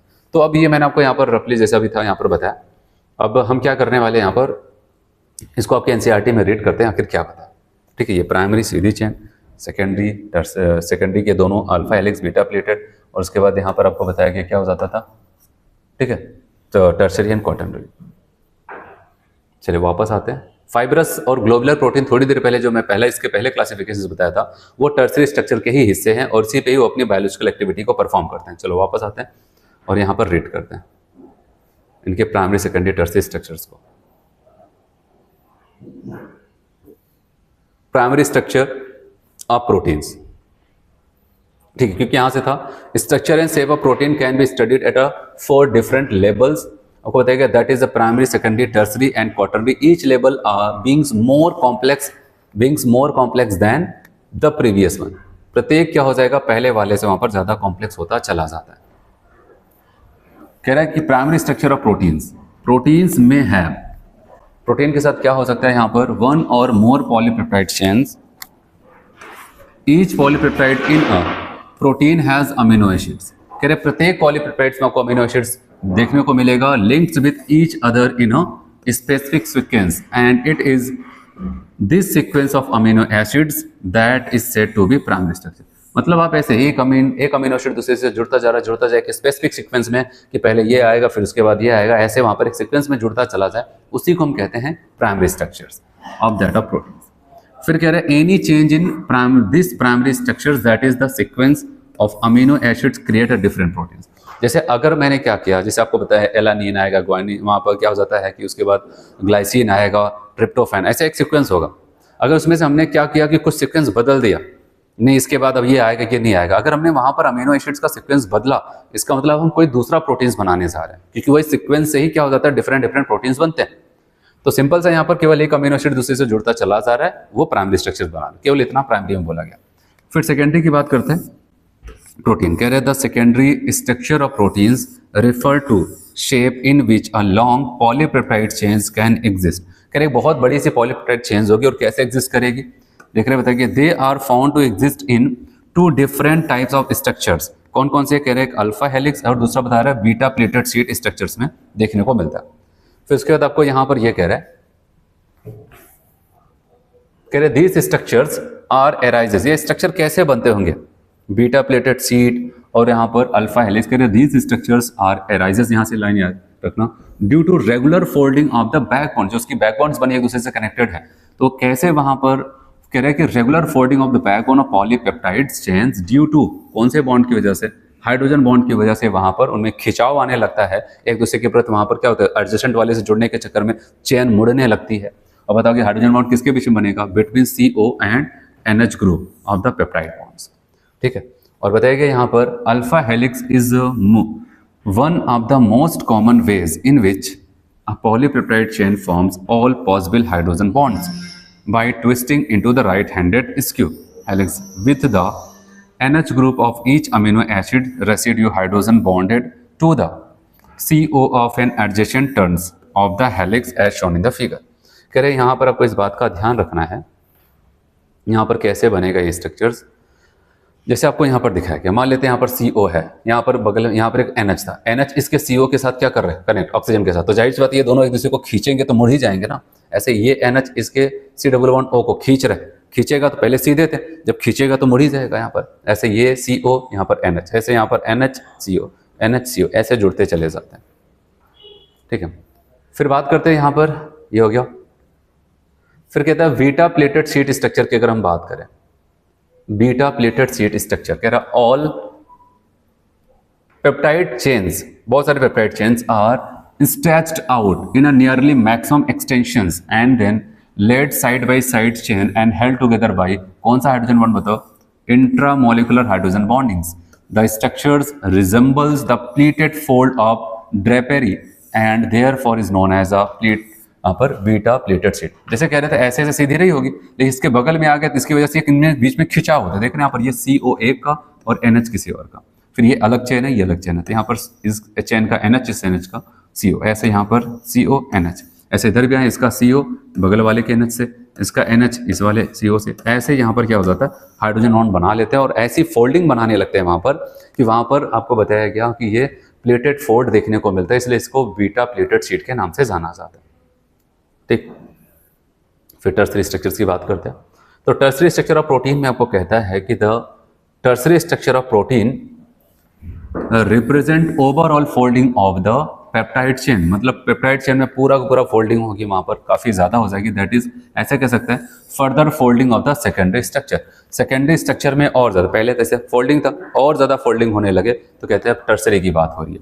बताएंगे it give rise to major molecular shape, और उसके बाद फर्दर फोल्डिंग होकर के उसमें दो मॉलिकुलर शेप आपको देखने को मिलेगा, एक को हम कहेंगे फाइब्रस और दूसरे को कहते हैं ग्लोबुलर। अभी ऊपर पढ़ के आ रहे थे। द मेन फोर्स विच, ये लाइन इंपॉर्टेंट हो सकती है, stabilize primary secondary and tertiary. याद रखना सेकेंडरी और टर्सरी की बात कर रहा है। स्ट्रक्चर्स आर, प्रोटीन्स आर कौन कौन से, पहला आपको बताएगा हाइड्रोजन बॉन्ड, दूसरा डाइसल्फाइड लिंकेज, तीसरा वंडल वॉल्स, और चौथा आपको बताया गया इलेक्ट्रोस्टैटिक फोर्स ऑफ अट्रैक्शन। ये चार फोर्सेस आपको यहाँ पर बताए गए हैं जो इसके लिए रिस्पॉन्सिबल है। फिर नेक्स्ट अगर हम लोग बात करते हैं क्वाटर्नरी स्ट्रक्चर, तो क्वाटर्नरी स्ट्रक्चर्स पे आपको बताया गया आप प्रोटीन कह रहे some of the proteins are composed of 2 or मोर, 2 या 2 से अधिक, एक नहीं 2 या 2 से अधिक polypeptides chain refer to as subunits. मतलब मैंने कहा एक पॉलीपेप्टाइड चेन है, फिर जैसे आपको टर्सरी बताया एक और उसकी तरह आ गया, आपस में मिल जाए, 2 कम से कम या फिर 2 से ज्यादा होने चाहिए। तो बताया गया the special arrangement of these subunits with respect to each other is known as a quaternary. एक दूसरे के रेस्पेक्ट में, एक पॉलीपेप्टाइड चेन का स्पेशल अरेंजमेंट, उसके बगल में एक और है और बहुत सारे उलझे हैं, तो एक दूसरे के रेस्पेक्ट वहां पर इसको क्वाटर्नरी स्ट्रक्चर्स बोला जाता है, ठीक है, जैसे कि आपकी बुक में यहाँ पर कह रहा है कि a diagrammatic representation of all the 4 structure is given in figure. आपको बताया गया, कलर से आपको ऐसा दिखाया जा रहा है, अगर आप देखिए ध्यान से, ये प्राइमरी स्ट्रक्चर है, ठीक है, एकदम सबसे कॉर्नर पे जो है ये प्राइमरी स्ट्रक्चर्स को दिखा रहा है। फिर मैं आपको बताऊं, ये प्राइमरी स्ट्रक्चर्स को बता रहा है। और प्राइमरी स्ट्रक्चर आप देख रहे हैं यहाँ पर, जैसे आपको ऐसे सर्कल दिख रहे हैं, डॉट्स यहाँ पर, कलर डिफरेंट कलर के, हर एक कलर एक अमीनो एसिड्स को बता रहा है। आप देख रहे हैं एक सीधी चेन में से जुड़ता चला गया, कहेंगे ये प्राइमरी स्ट्रक्चर्स है। फिर आप देख रहे हैं इसी प्राइमरी स्ट्रक्चर में से लग रहा है ये ऐसा प्राइमरी स्ट्रक्चर ऐसे यहाँ पर राउंड कर दिया गया, ऐसे क्वाइलिंग कर दिया गया, तो ये सेकेंडरी स्ट्रक्चर्स बन जाता है। और सेकेंडरी स्ट्रक्चर आप देखें यहाँ पर ऐसे ऐसे था यहाँ तक, फिर उसके बाद फिर वापस और ज़्यादा टर्न करना शुरू कर देता है, इसको कहते हैं टर्सरी स्ट्रक्चर्स। और यहाँ पर अगर हम आए क्वाटरनरी स्ट्रक्चर्स को अगर देखें, ठीक है, ये क्वाटरनरी स्ट्रक्चर्स है, और इसमें अगर आकर के देखें, इसमें आपको कई चेंज आपको वैसे दिखे ना, मैं आपको यहाँ पर से दिखा रहा हूँ, अगर आप दिख जाए, जैसे देखें एक एंड पॉइंट इसका है, एक एंड पॉइंट यहाँ पर छोड़ गया, ठीक है, यहाँ पर है, यहाँ पर, मतलब आप देख रहे हैं दो आपको यहाँ पर पेप्टाइड चेंज आपस में ऐसे उलझे हुए देखने को मिल रहे हैं, एक ऐसे ऐसे ऐसे था और एक ऐसे ऐसे ऐसे ऐसे ऐसे यहाँ पर जाकर के खत्म होता है। तो ऐसे आपको यहाँ पर बताया गया ये क्वाटरनरी स्ट्रक्चर हो जाता है। कह रहे हैं और अच्छे से समझना है तो आपको एक एग्जाम्पल दे रहा है हीमोग्लोबिन। कह रहे हैं हीमोग्लोबिन का आपको यहाँ पर बता रहा है, ये हीमोग्लोबिन का प्राइमरी सेकेंडरी टर्सरी स्ट्रक्चर और क्वाटरनरी स्ट्रक्चर को बता रहा है। अगर हीमोग्लोबिन के प्राइमरी स्ट्रक्चर की बात करते हैं तो प्राइमरी स्ट्रक्चर्स में आपको यहाँ पर बताया गया, जैसे मान लेते हैं ये एक अमीनो एसिड, ये दूसरा अमीनो एसिड आपस में जुड़ा हुआ है, ठीक है, और ऐसे जुड़ करके यहाँ पर सेकेंडरी स्ट्रक्चर आप देख रहे हैं यहाँ पर ऐसे क्वाइलिंग की तरह दिख रहा है, तो सेकेंडरी स्ट्रक्चर्स। फिर यहाँ पर कह रहे हैं यहाँ पर ये जो इतना कॉइल यहाँ पर बनाया गया उसको यहाँ पर इसमें लगाया गया और ऐसे और भी बड़ी कॉइल वहाँ पर बनती चली जाती है, तो बताइए इसको टर्सरी स्ट्रक्चर्स कह रहे हैं। और यहाँ पर अगर आप देख रहे हैं यहाँ पर डिफरेंट कलर के, ब्लू है, यहाँ पर ब्राउन कलर के, ऐसा आपको जैसे दिख रहा है, तो एक से ज़्यादा कलर के यहाँ पर लोग आपस में उलझे, 1 2 3 4, इसको क्या बोलते थे यहाँ पर क्वाटरनरी स्ट्रक्चर्स आपको बताया जाता है, ठीक।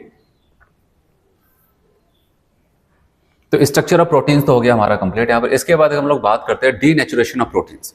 जो अगला यहाँ पर हम लोग को ध्यान देना वो क्या है, डीनेचुरेशन ऑफ प्रोटीन्स। प्रोटीन के डीनेचुरेशन की बात होगी। और डीनेचुरेशन क्या हो जाता है मैं आपको बताऊं। देखो प्रोटीन वैसे जो हमारी बॉडी के अंदर जो प्रोटीन्स हैं, ठीक है, वो अपने टर्सरी स्ट्रक्चर्स पे ही क्या कर जाते हैं, एक बायोलॉजिकल एक्टिविटी को परफॉर्म करते हैं। मतलब जैसे कि काम करने वाली चीज़ जिसका हम यूज़ कर रहे हैं हमारी बॉडी के अंदर, जो जिस लेवल पे वर्क है वो टर्सरी स्ट्रक्चर पे। कह रहे हैं कि अगर हम क्या करते हैं, कोई फिजिकल या फिर केमिकल चेंजेस करें जिसकी वजह से उसकी बायोलॉजिकल एक्टिविटी डिस्ट्रॉय हो जाए, खत्म हो जाए, नष्ट हो जाए, तो इसका मतलब हमने उस प्रोटीन को क्या कर दिया, डीनेचुरेशन उसका कर दिया गया, ठीक है। तो इसीलिए आपको यहाँ पर कहता है 2 चेंजेस वहाँ पर हो सकते हैं, एक फिजिकल और एक केमिकल। फिजिकल चेंजेस का मतलब हम टेम्परेचर में बदलाव कर सकते हैं, और केमिकल चेंजेस का मतलब हम उसके पीएच में। जैसे हमें पता है कि हमारी बॉडी में एक कॉन्स्टेंट टेम्परेचर्स है, और कोई भी एक प्रोटीन जिस जहाँ पर भी होगा उस लेवल पर उसका पीएच चाहिए अपनी एक्टिविटी को करने के लिए। अगर हम टेम्परेचर को क्या करें, बहुत ज़्यादा कर देते हैं, ठीक है, तब भी पता है कि अब वो काम करना बंद कर देगा। पीएच में भी अगर बदलाव करते हो काम करना बंद कर देता है। जिस टेम्परेचर और पीएच को एक अच्छा काम कर रहा है उस प्रोटीन को, उस समय उस प्रोटीन को कहते हैं ये नेटिव प्रोटीन है। और जब हमने क्या किया, फिजिकल केमिकल चेंजेस करके, टेम्परेचर फिर पीएच में बदलाव करके हमने उसकी एक्टिविटी को डिस्ट्रॉय कर दिया, तो हम कहेंगे हमने उसका डीनेचुरेशन कर दिया। और एक बहुत इंपॉर्टेंट लाइन कहता है कि अगर हम क्या करते हैं ड्यूरिंग डीनेचुरेशन ऑफ प्रोटीन्स, उसका सेकेंडरी और टर्सरी और सेकेंडरी स्ट्रक्चर ही केवल डिस्ट्रॉय होता है, प्राइमरी स्ट्रक्चर जो हो जाता है उसका इंटैक्ट होता है। ये लाइन आपसे पूछा जा सकता है, स्टेटमेंट आपसे कह देगा कि प्राइमरी सेकेंडरी टर्सरी सारे स्ट्रक्चर डिस्ट्रॉय हो गए।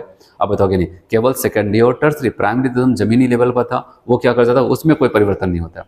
लेकिन वही होता है कि जब जैसे जैसे हीट करते हैं, एक्चुअली में क्या हो जाता है, हम जब डीनेचुरेशन करते हैं उसमें जो हाइड्रोजन बॉन्ड है सबसे पहले वही डिस्टर्ब होता है, और हाइड्रोजन बॉन्ड टूटने लगेगा, धीरे धीरे उसकी क्वाइलिंग क्या हो जाता है, अनक्वाइल होने लगेगा। जो उलझा हुआ था धीरे धीरे वो क्या हो जाएगा, वहाँ पर सुलझने लगेगा, धीरे धीरे टर्सरी से सेकेंडरी आ जाएगा, सेकेंडरी से फिर प्राइमरी बन जाता है। तो ये डीनेचुरेशन ऑफ प्रोटीन्स के बारे में बताया गया। आइए देखते हैं यहाँ पर 1-2 एग्जांपल्स भी आपको बताया गया। डीनेचुरेशन ऑफ प्रोटीन्स कह रहे हैं कि protein found in a biological system with a unique 3 dimensional structure and a biological activity is called native protein.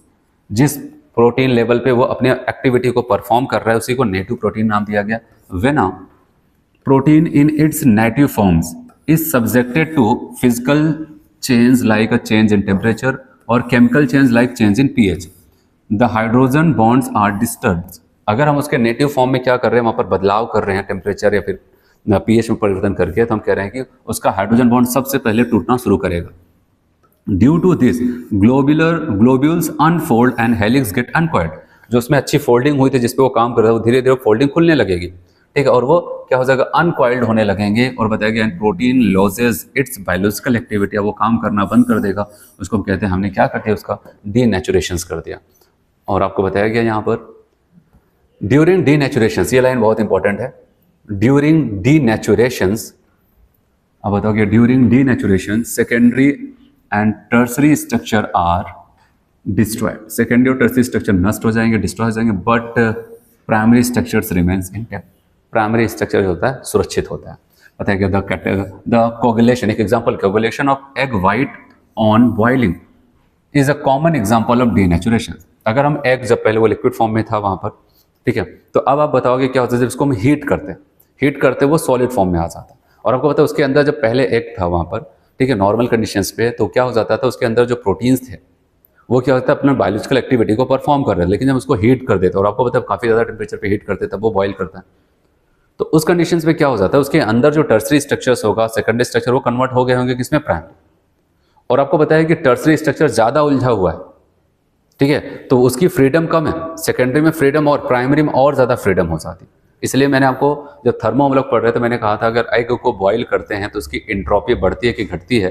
तो अगर आप नॉर्मली देखेंगे आपको लगता है कि लिक्विड से सॉलिड हो गया तो घट जाना चाहिए, लेकिन मैंने कहा था हम उसके मैक्रोमोलिकुलर लेवल पे जाते थे तो वहाँ पर पता चलता था कि उसके टर्सरी और सेकेंडरी स्ट्रक्चर डिस्ट्रॉय होकर के प्राइमरी में कन्वर्ट हो चुके हैं, और प्राइमरी सबसे ज़्यादा वहाँ पर फ्रीडम रखता था, इसलिए उसकी इंट्रोपी बढ़ती थी। वही सेम चीज़ जैसा यहाँ पर बताया गया। फिर एक और example, another example is curdling of milk which is cause due to the formation of lactic acids by the bacteria present इन।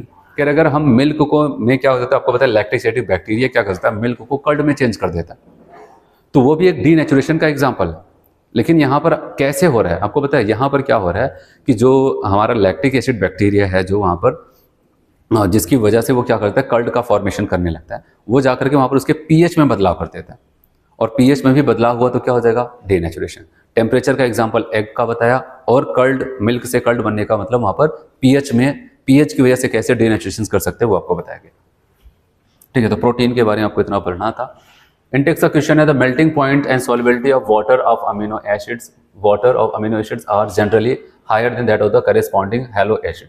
देखो यहाँ पर मेल्टिंग और बॉइलिंग पॉइंट इसका ज़्यादा, मेल्टिंग पॉइंट और सॉल्युबिलिटी वाटर में इसकी बात इसलिए ज़्यादा हो जाता है अमीनो एसिड से, क्योंकि वहाँ पर हाइड्रोजन बॉन्डिंग्स पाई जाती है, ठीक है, अच्छी खासी हाइड्रोजन बॉन्डिंग पाई जाती है, जिसकी वजह से दिक्कत आती है, ठीक है। क्योंकि आप बताओगे वाटर के साथ क्या करेगा, हमारा जो भी अमीनो एसिड्स है वाटर के साथ बहुत अच्छा हाइड्रोजन, क्योंकि COH भी हाइड्रोजन बॉन्ड बना सकता है और NH2 ग्रुप वो भी वाटर के साथ हाइड्रोजन बॉन्ड बना सकता है, जिसकी वजह से आप बताओगे वहाँ पर वाटर में उसकी अच्छी सॉल्युबिलिटी। कह रहे हैं where does the water present in egg go after boiling the eggs. कह रहे हैं कि जो वाटर, एग के अंदर वाटर प्रेजेंट होता है, जब उसको बॉयल करते हैं वाटर चला कहाँ जाता है, तो याद रखना जब उसको बॉयल करते हैं तो वो उसका स्ट्रक्चर प्राइमरी, प्रोटीन का प्राइमरी स्ट्रक्चर बनता है, और उसमें अमीन ग्रुप्स हैं, COH ग्रुप जो भी यहाँ पर है, तो आप बताओगे वो क्या कर जाते हैं कि उस वाटर के साथ हाइड्रोजन बॉन्ड बना करके उसको अपने साथ खींच लेते हैं, मतलब वो जो हमारा अमीनो एसिड या फिर प्राइमरी स्ट्रक्चर्स है, ठीक है, तो वही क्या कर जाता है, उस वाटर को ट्रैप्ड कर लेता है, खींच लेता है। फिर अगला पॉइंट इसी पे दिया गया यहाँ पर है एंजाइम्स। और एंजाइम्स के बारे में आपको क्या बताया कि आपको पता है, कह रहे हैं कि हमारी बॉडी के अंदर बहुत सारे केमिकल रिएक्शंस होते हैं, कोई भी लिविंग थिंग्स है अगर वो जीवित है तो उसके अंदर बहुत सारी केमिकल रिएक्शंस हर क्षण चल रही हैं, और उस केमिकल रिएक्शन के चलने की वजह से वो लिविंग है।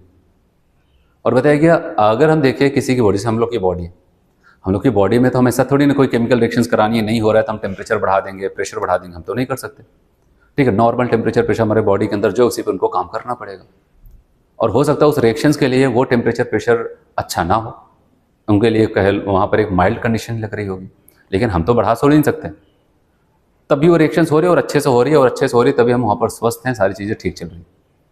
तो इसका मतलब वहाँ पर ध्यान देना कि वहाँ पर कोई है जो इस रिएक्शंस को अच्छे से करा रहा है, माइल्ड कंडीशंस पे ही, जितना बॉडी टेम्परेचर, जितनी सारी चीज़ें हैं उस पर भी वो रिएक्शंस काम कर रही है, और वो कोई और नहीं होता है, बताया गया वो एक बायो कैटलिस्ट होता है। जैसे कोई केमिकल रिएक्शंस की हम बात करते थे, वहाँ पर रिएक्शन की एक्टिवेशन एनर्जी हाई थी तो हम कैटलिस्ट चयन करते थे, कैटलिस्ट उस एक्टिवेशन एनर्जी को डाउन करके रिएक्शन का रेट बढ़ा देता था। वैसे हमारी बॉडी के अंदर भी कैटलिस्ट होते हैं, उस कैटलिस्ट को हम बायो कैटलिस्ट कहते हैं, और अच्छे नाम से उसको बुलाएं तो उसको एंजाइम का नाम देते हैं। तो जैसे हम कैटलिस्ट की एक्टिविटी के बारे में जानते हैं, वैसे सेम एंजाइम भी हमारा क्या कर जाता है, कैटलिस्ट की तरह ही काम करता है। कोई रिएक्शंस जो कि बहुत स्लो होती थी वो एंजाइम की प्रेजेंस में बहुत तेज होने लगती। और साथ ही साथ आपको यहाँ पर बताया गया कि जो भी एंजाइम्स होते हैं वो बहुत ही ज़्यादा स्पेसिफिक होते हैं, स्पेसिफिक का मतलब ये नहीं कि एक एंजाइम का हमने काम देख लिया उसके बाद जहां देखो वहीं उसका यूज करने लगे, ऐसा नहीं होगा। एक पर्टिकुलर एंजाइम एक पर्टिकुलर रिएक्शंस के लिए ही जरूरी होगी या फिर पर्टिकुलर सब्सटेंट के ऊपर ही एक्ट करेगा। ये बहुत जरूरी है क्योंकि इस बहुत ही ज्यादा स्पेसिफिक होते हैं। फिर नेक्स्ट आपको यहाँ पर बताया गया, इनके अगर नामकरण की बात करते हो, जैसी एक्टिविटी करते हैं जिसको वो क्या करते हैं वहां पर कैटलाइज कर रहे हैं या फिर जो भी एक्टिविटी कर रहे हैं उसी बेसिस हम इनका नाम रख देते हैं। जैसे बताया गया माल्टोज जो कि एक डाइसैकेराइड्स है, उसकी हाइड्रोलिसिस करनी थी। उसकी हाइड्रोलिसिस करने के लिए हमने एक एंजाइम को ढूंढा जो उसकी हाइड्रोलिसिस को बहुत अच्छे से करा रहा था, तो उस एंजाइम को नाम दे दिया कि क्या, माल्टेजेस। ज़्यादातर जो भी एंजाइम्स हैं उनके नाम के सबसे लास्ट में एज लगा दिया था। ज़्यादातर, ऐसा नहीं कि आज तक जितने एंजाइम सब में ऐसा किया जाएगा, ज़्यादातर एंजाइम के लास्ट में एज लगा दिया जाता है। ऐसे अगर सुक्रोज को हम हाइड्रोलिसिस करना चाहते हैं ग्लूकोज और फ्रक्टोज में, तो उसके लिए एक एंजाइम रिस्पॉन्सिबल होता है, उसको कहते हैं सुक्रेजेस। क्या बोलते हैं? सुक्रेजेस। ये सारी चीज़ें आपको बताएगी। और बताया गया कि एंजाइम के अगर नाम की बात करते हैं तो कभी कभार हो सकता है कि उसकी जो जिस प्रकार की रिएक्शंस करा रहा है उस बेसिस पे भी उनका नाम लिखा जा सकता है। जैसे कि अगर हम लोग बात करते हैं कि अगर कोई एंजाइम्स है किसी का ऑक्सीडेशन और साथ साथ किसी का रिडक्शंस करा रहा है, तो हम देख रहे हैं वहाँ पर ऑक्सीडेशन और रिडक्शंस करवा रहा है अच्छे से, तो इसका मतलब उस एंजाइम को अगर एक नाम दिया जाए, कह सकते हैं ऑक्सीडो रिडक्टेज एंजाइम। क्या बोल सकते हैं? Oxido reductase enzyme. तो ये सारी बातें बताएगी, इसमें कोई बहुत ज़्यादा केमिस्ट्री लेवल पे नहीं जाना है। पहले हम लोग सरफेस केमिस्ट्री पढ़ते थे, तो वहाँ पर क्या हो जाता था, इसके बारे में आपको कई रूल्स थे वहाँ पर, मतलब कई लॉ थे, उसको पढ़ते थे कैसे एंजाइम सबस्ट्रेट से मिलकर के एंजाइम सबस्ट्रेट कॉम्प्लेक्स बनाता था। फिर वो क्या करता है, प्रोडक्ट का फॉर्मेशन करके सबस्ट्रेट का प्रोडक्ट बन चुका है, एंजाइम फिर से फ्री हो गया है, फिर से दूसरे सबस्ट्रेट से जुड़ता था। ये सारी चीज़ें पहले थी, अब जितना है केवल उतना पढ़ते हैं। तो चलिए आते हैं यहाँ पर। Life is possible due to coordinations of various chemical reactions. Life is possible due to coordination of various chemical reactions in living organism. कह रहे हैं एन एग्जाम्पल, जैसे कि क्या क्या काम होता, जैसे आपको बताया डाइजेशन कराना है वो भी तो केमिकल रिएक्शन से होगा। एब्जॉर्प्शंस ऑफ एप्रोप्रिएट मॉलिक्यूल्स, बॉडी में किसी भी चीज़ का एब्जॉर्प्शंस कराना है तो भी केमिकल रिएक्शंस के ही थ्रू होगा। Ultimately productions of energy, energy को भी प्रोड्यूस करना है, ठीक है, तो वो भी केमिकल रिएक्शंस होगा। ये सब के सब एक दूसरे से जुड़े होते हैं। These process involved in a sequence of reactions and all these reactions occur in the body under very mild conditions। और ये सारी की सारी रिएक्शंस बॉडी के अंदर एक माइल्ड कंडीशंस पे ही चलती है। फिर कहता है this occur with the help of certain biocatalyst called enzyme. ये पूरी रिएक्शन जो माइल्ड कंडीशंस पे भी होने को तैयार है वो एक बायोकैटलिस्ट की मदद से होती है जिसको हम एंजाइम नाम देते हैं। और बताया गया बॉडी के अंदर बहुत सारी रिएक्शंस चलती और उन सभी रिएक्शंस के लिए, लगभग सभी रिएक्शंस के लिए कोई न कोई एक एंजाइम की जरूरत पड़ती। इसलिए आपको कहते हैं almost all the enzymes are globular protein. सभी के सभी एंजाइम्स क्या होते हैं? Globular protein. और ग्लोबुलर मैंने आपको बताया था कहाँ पर, टर्सरी स्ट्रक्चर्स की बात कर रहा है, ठीक है। Enzymes are very specific for a particular reactions and for a particular substrate के लिए बहुत ज़्यादा रिस्पॉन्सिबल होते हैं। They are generally named after the compounds और क्लास ऑफ द कंपाउंड। हम उस कंपाउंड्स के नाम पे या फिर क्लास ऑफ द कंपाउंड के नाम पे उसका नामकरण कर सकते हैं। अपॉन विच दे वर्क्स, जैसे एक एग्जांपल कह रहा है, for example the enzymes that catalyses hydrolysis of maltose. Maltose के हाइड्रोलिसिस करता है into glucose is named as maltases. उसको क्या बोलते हैं? माल्टेजेस। माल्टोज क्या कर रहा है, ठीक है, माल्टेज एंजाइम, कोई एक एंजाइम था उसकी प्रेजेंस में ग्लूकोज में कन्वर्ट हो रहा है। बताओ इसका मतलब इस एंजाइम को माल्टोज को भी हाइड्रोलिसिस करवा रहे तो इसको माल्टेजेस रख दिया गया। फिर कहता है sometimes enzymes are also named after the reactions. कह रहे कभी कभार हम क्या करते हैं, जैसी टाइप की रिएक्शंस करें उस बेसिस पे एंजाइम को बुला देते हैं। क्या गया? वेयर दे आर यूज्ड, कहा गया for example the enzymes which catalyse the oxidations of one substrate with simultaneous reduction of another substrate are named as oxido reductase. एक ऑक्सीडेशन दूसरे का रिडक्शन कहा गया भाई, तब तो ये ऑक्सीडो रिडक्टेज एंजाइम है। बताया गया ending of the name of an enzyme is ase. Enzyme के लास्ट में हम क्या करते हैं, वहां पर एज लगा देते हैं ज्यादातर केसेस में। फिर यहाँ पर बताया गया मैकेनिज्म ऑफ एंजाइम। एंजाइम की क्या मैकेनिज्म होगी? सेम वही सारी चीजें जैसे कैटलिस्ट की थी वैसे इनकी भी हो जाएगी। बहुत ज्यादा नहीं बता रहे, जितना बता रहे उतना रेट करते हैं। कह रहे enzymes are needed only in small quantity for the progress of the reaction. किसी रिएक्शन को कराने के लिए बहुत कम मात्रा में जरूरी होती है। Similar to the action of the chemical catalyst.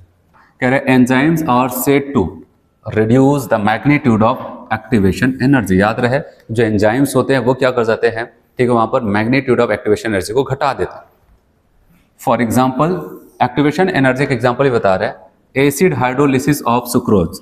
Sucrose की अगर हम हाइड्रोलिसिस करते हैं तो उसकी एक्टिवेशन एनर्जी की जरूरत 6.22 किलो जूल पर मोल था, लेकिन while the activation energy is only, अब कितना रह जाता है आपका यहाँ पर 2.15 किलो जूल पर मोल व्हेन हाइड्रोलाइज्ड बाय एंजाइम। कौन से एंजाइम? सुक्रोज एंजाइम से जब इसकी हाइड्रोलिसिस करते हैं तो अब केवल 2.15%, मतलब 6 से लगभग ऐसा कह सकते हैं 2, मतलब 3 गुना कम उसका हो जाता है।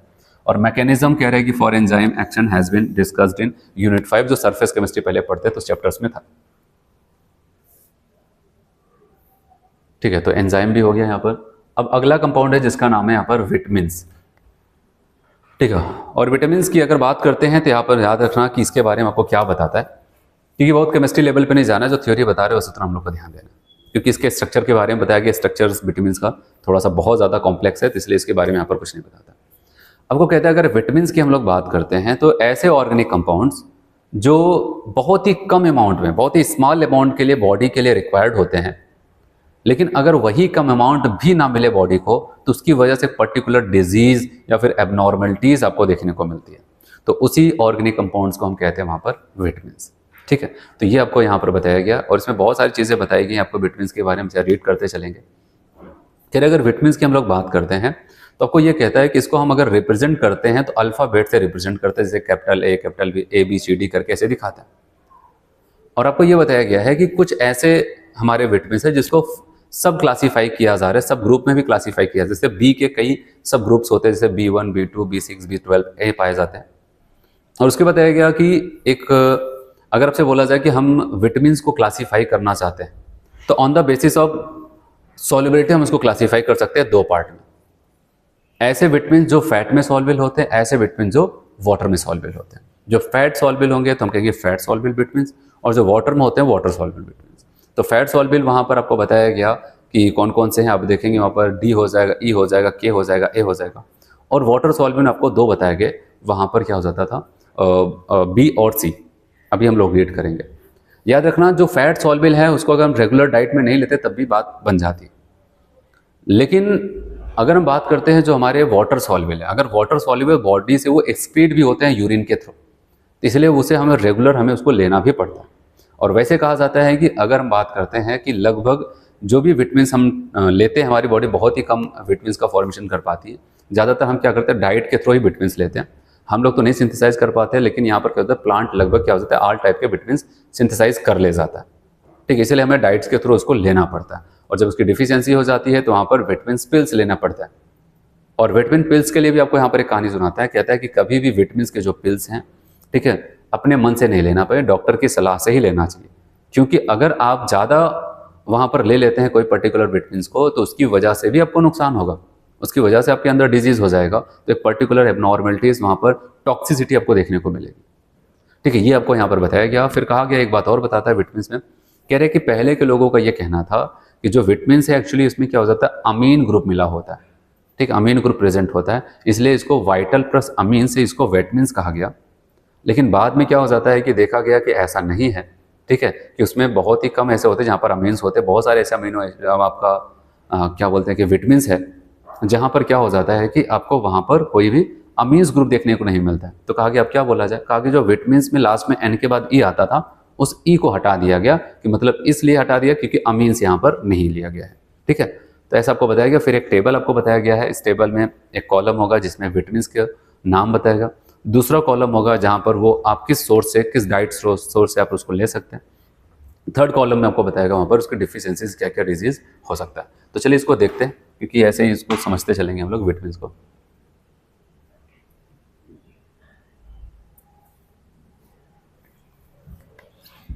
कहा गया it has been observed that certain organic compounds are required in small amount in our diet but their deficiency, अगर उसकी भी डिफिशियंसी हो जाए, कम ही चाहिए लेकिन अगर वो भी ना रहे तो स्पेसिफिक डिजीज आपको देखने को मिलता है। बताया गया these compounds are called vitamins. Most of the vitamins can not be synthesised in our body, ज़्यादातर विटामिन हमारी बॉडी बना नहीं पाती है, बट कहता है plants can synthesise almost all of them. बताया गया so they are consider as essential food factors. ठीक है, इसीलिए क्या हो जाता है बहुत ही इंपॉर्टेंट फैक्टर्स होता है हमारे भोजन में ये। फिर बताया गया कि however the bacteria of the gut can produce some of the vitamins required the body, required by us, कह रहे हैं कि हमारे जो आंतों में पाया जाना, इंटेस्टाइन में जो हमारे बैक्टीरियाज पाए जाते हैं, कुछ अच्छे बैक्टीरियाज होते हैं, वो क्या करते हैं, खुद वहाँ पर विटामिन का फॉर्मेशन करते रहते हैं। बताया कि all the vitamin are generally available in our diets, ज़्यादातर क्या हो जाता है, लगभग सभी विटामिन हमारे भोजन में मिल जाते हैं। ठीक है, कहता है कि different vitamin belongs to various chemical classes and it is difficult to define on them basis of structure. देखो, इसलिए इसके स्ट्रक्चर के बारे में कुछ नहीं बताता, कह रहा है कि बहुत कठिन होता है, इसको यहाँ पर नहीं बताता, हायर क्लासेस में बताता होगा तो बताता होगा। बताया कि they are generally regarded as, अब इसको समराइज कर रहे हैं, क्या बोल सकते हैं विटामिन को, organic compounds required in diets in small amounts to perform specific biological functions for normal maintenance of optimal growth and health of the organism. Optimum growth और हेल्थ के लिए जो स्मॉल अमाउंट में कोई ऑर्गेनिक कंपाउंड की जरूरत पड़ती है, उसी को हम क्या बोलते हैं, यहाँ पर विटामिन कहते हैं। फिर बताइए विटामिन आर डेजिग्नेटेड, इसको कैसे रिप्रेजेंट किया जाता है, तो अब बताओगे बाई अल्फाबेट्स, जैसे कि A B C D ETC। Some of them further named as a subgroup, उसमें से कुछ को हम सब ग्रुप में भी क्लासीफाई करते हैं, B1 B2 B6 B12 ETC। Excess of vitamin is also harmful, ये भी याद रखना है, ये भी नुकसानदायक हो सकता है। Vitamin pills should not be taken without the advice of doctor, बिना डॉक्टर के सलाह के नहीं लेना चाहिए कि फ्री में मिल गया, किसी ने पकड़ा दिया तो खाना शुरू कर दिया। ठीक है, डॉक्टर से पूछ करके इसको लेना है।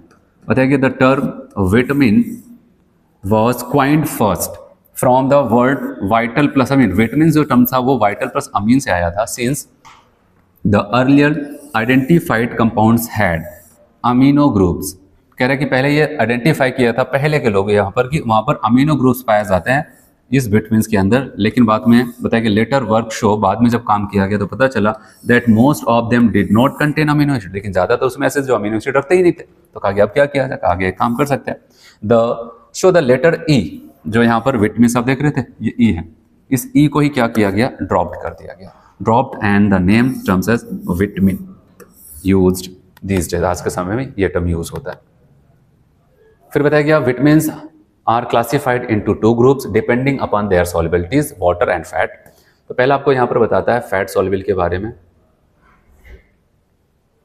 कह रहे फैट सॉल्युबल विटामिन की बात करते हैं तो आपको यह कहता है कि such which vitamins which are soluble in fat and oil, लेकिन कहाँ पर ना घुले, but insoluble in water, ये भी लाइन याद रखना है, are kept in this group, these are vitamin A D E K, they are store in liver, ठीक है, एंड एडिपोज मतलब फैट स्टोरिंग टिश्यू में इसको स्टोर कर सकते हैं। ठीक है, ये अच्छी बात है, यहाँ पर इनको हम स्टोर कर सकते हैं। इसके एग्जाम्पल को आप ऐसे याद कर सकते हैं, डेका से याद करना, ठीक है, DEA या फिर AEKD ऐसे आप याद कर सकते हैं, याद कर Deka.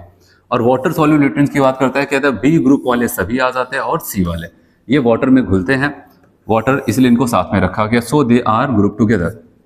Water soluble vitamin must be supplied regularly in diet because, क्यों ऐसा होता है, they are readily excreted in urine, urine के थ्रू तो बाहर निकाल दिया जाता है। तो अब क्या करें, वहां पर बताया गया and can not B store, लेकिन एक है जिसको स्टोर कर सकते हैं, याद रखना वो कौन है, विटामिन B12।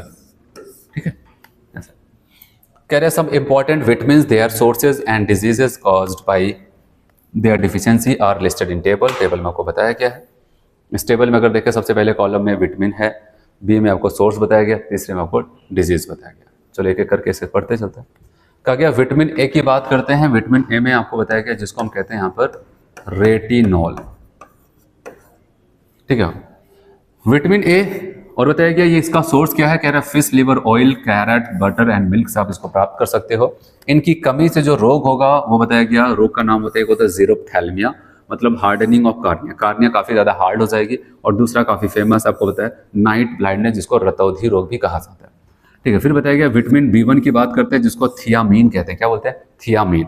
ठीक है, देखना एक थाइमीन होता है, वो नाइट्रोजिनस बेसेस है, भी आगे देखेंगे उसको, ये थियामीन है, THI है। विटामिन B1 का नाम होता है thiamine. East, milk, green vegetable and serial से हम इसको प्राप्त कर सकते हैं। बताया गया वेरी इसकी डिफिशियंसी से रोग होगा, जिसमें loss of appetite and retarded growth, भूख नहीं लगेगा और ग्रोथ रुक जाता है। नेक्स्ट आपको कहता है विटामिन B12, इसका नाम चलता है राइबोफ्लेविन। ये सब आपको याद रखना पड़ेगा, ठीक है। और राइबोफ्लेविन जो विटामिन B12 है इसका सोर्स आपको बताया गया मिल्क, एग वाइट, लिवर और किडनी से आप इसको प्राप्त कर सकते हैं। बताया गया चिलोसिस डिजीज है, इसमें क्या हो जाता है fissuring at corner of mouth and lips. बताया गया यहाँ पर क्या हो जाता है माउथ के कॉर्नर्स, ठीक है, जो हो जाते हैं लिप्स के, वहाँ पर कट जाते हैं और वहाँ से ब्लीडिंग वगैरह आने लगता है। और साथ साथ कहता है कि digestive disorder and burning sensation of the skin, और स्किन पे बर्निंग सेंसेशंस भी होने लगता है। फिर आपको यहाँ पर कहता है विटामिन B6। विटामिन B6 की बात करते हैं, नाम होता है पायरिडॉक्सिन, और कहा गया ये केमिकल नाम होता है यहाँ पर yeast milk, egg yolk, cereal and gram से आपको प्राप्त होगा।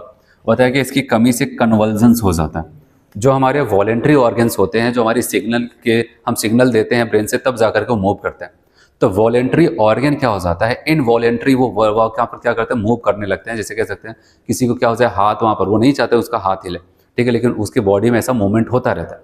जो मूवमेंट वो पहले क्या करता है वहाँ पर, ठीक अपने सिग्नल भेज करके वो चाहता है तब करवाता है, फिर वो बिना सिग्नल भेजे अपने आप वहाँ पर मूवमेंट लगातार ऐसा होता रहता है, उसको कहते हैं यहाँ पर कन्वर्जेंस। फिर बताया गया विटामिन B12 जिसको साइनोकोबालामिन या फिर कोबालामिन भी कहते हैं, आप लिखना हो तो लिख सकते हैं। पाया जाता है meat, fish, egg and curd, ठीक है, तो ये मीट में, फिश, एग और कर्ड में पाया जाता है। और बताया गया इसकी कमी से परनीसियस एनीमिया हो जाता है, RBC deficiency in haemoglobin, haemoglobin में क्या हो जाता है RBC की कमी हो जाती है। और अगला है विटामिन C जिसका नाम चलता है यहाँ पर एस्कॉर्बिक एसिड। बताया गया खट्टे फलों में पाया जाता है, सिट्रस फ्रूट्स, आंवला, ग्रीन लीफी वेजिटेबल्स में पाया जाता है। और इसकी कमी से स्कर्वी रोग होता है। स्कर्वी रोग में क्या हो जाता है आप बताओगे ब्लीडिंग कम्स, ठीक है, मसूड़ों से खून आने लगता है। विटामिन आप बताओगे यहाँ पर D, कैल्सीफेरॉल भी कहा जाता है इसको। यहाँ पर बात करते हैं exposure to sunlight, fish and egg yolk. पता है कि अगर विटामिन D का बहुत अच्छा सोर्स है कि हम सनलाइट में बैठें कुछ देर तक, तो आपको काम भर का वहाँ पर विटामिन D मिल जाता है, ठीक है। लेकिन जिनको मौका नहीं मिलता है विटामिन D मतलब कि धूप के सामने बैठने का, वर्किंग होते हैं सुबह से शाम तक वहाँ पर, तो यहाँ पर उनके लिए फिर यह हो जाता है कि आप वहाँ पर फिश यॉक्स, एग यॉक्स भी ले सकते हैं, नहीं तो टेबलेट्स भी वहाँ पर मार्केट्स में मिलते हैं इसके।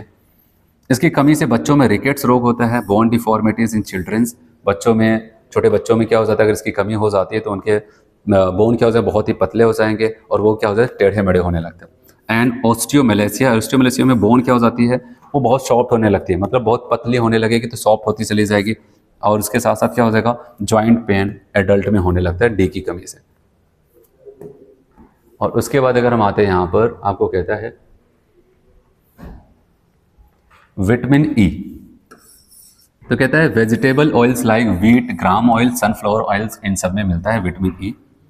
और साथ साथ आपको कहता है increase fragility of RBCs and muscular weakness. इसकी कमी से वहाँ पर क्या हो जाता है RBC बड़ी तेजी तेजी टूटने लगेगी और वहाँ पर मसल्स वगैरह में आपको दर्द होगा, वहाँ पर वीकनेस आ जाएगी। विटामिन के आखिरी आपको बताया गया, कहा गया ये ग्रीन लीफी वेजिटेबल से प्राप्त होता है, ठीक है, हरी सब्जियों वगैरह से। और बताया गया इसकी कमी से इंक्रीज ब्लड क्लॉटिंग टाइम, ठीक है, ब्लड में जो थक्के बनते हैं, अगर कहीं पर कट्स, कहीं पर चोट आ जाता है बड़ी जल्दी वहाँ पर थक्का बन जाता है, ब्लड रुक जाता है। लेकिन अगर विटामिन के की कमी होगी तो जल्दी वहाँ पर रुकेगा नहीं। तो ये आपको यहाँ पर बताया गया। और सबसे आखिरी कंपाउंड जो आपको यहाँ पर बताया गया उसका नाम है न्यूक्लिक एसिड। क्या बताया गया न्यूक्लिक एसिड। और न्यूक्लिक एसिड की अगर बात करते हैं तो आपको यही बताया गया है कि जिसको हम पढ़ते हैं DNA RNA, हमारे न्यूक्लियस में 2 एसिड्स पाए जाते हैं जिसको हम कहते हैं वहाँ पर न्यूक्लिक एसिड्स। और न्यूक्लिक एसिड्स की अगर बात करेंगे कोई और नहीं, वहाँ पर DNA RNA की ही बात की जा रही है। और आपको बताया इनका सबसे मेन काम होता है एक जनरेशन से दूसरी जनरेशन तक, ठीक है, वहाँ पर कैरेक्टर को क्या करते हैं ट्रांसमिट करते हैं, ठीक है। तो वो सारी चीज़ें, तो इसको ऐसा पढ़ लेते हैं। तो हेरिडिटी को यहाँ पर मेंटेन करके रखते हैं। न्यूक्लिक एसिड बताया कि every generation of each and every species resemble to its ancestor in many ways. कह रहे हैं कि प्रत्येक जनरेशन में एक पीढ़ी दूसरी पीढ़ी से अपने वहाँ पर एंसेस्टर से क्या हो जाती है यहाँ पर मिलती जुलती है। तो इसका मतलब वो किसकी वजह से होता है, वो इन्हीं की वजह से।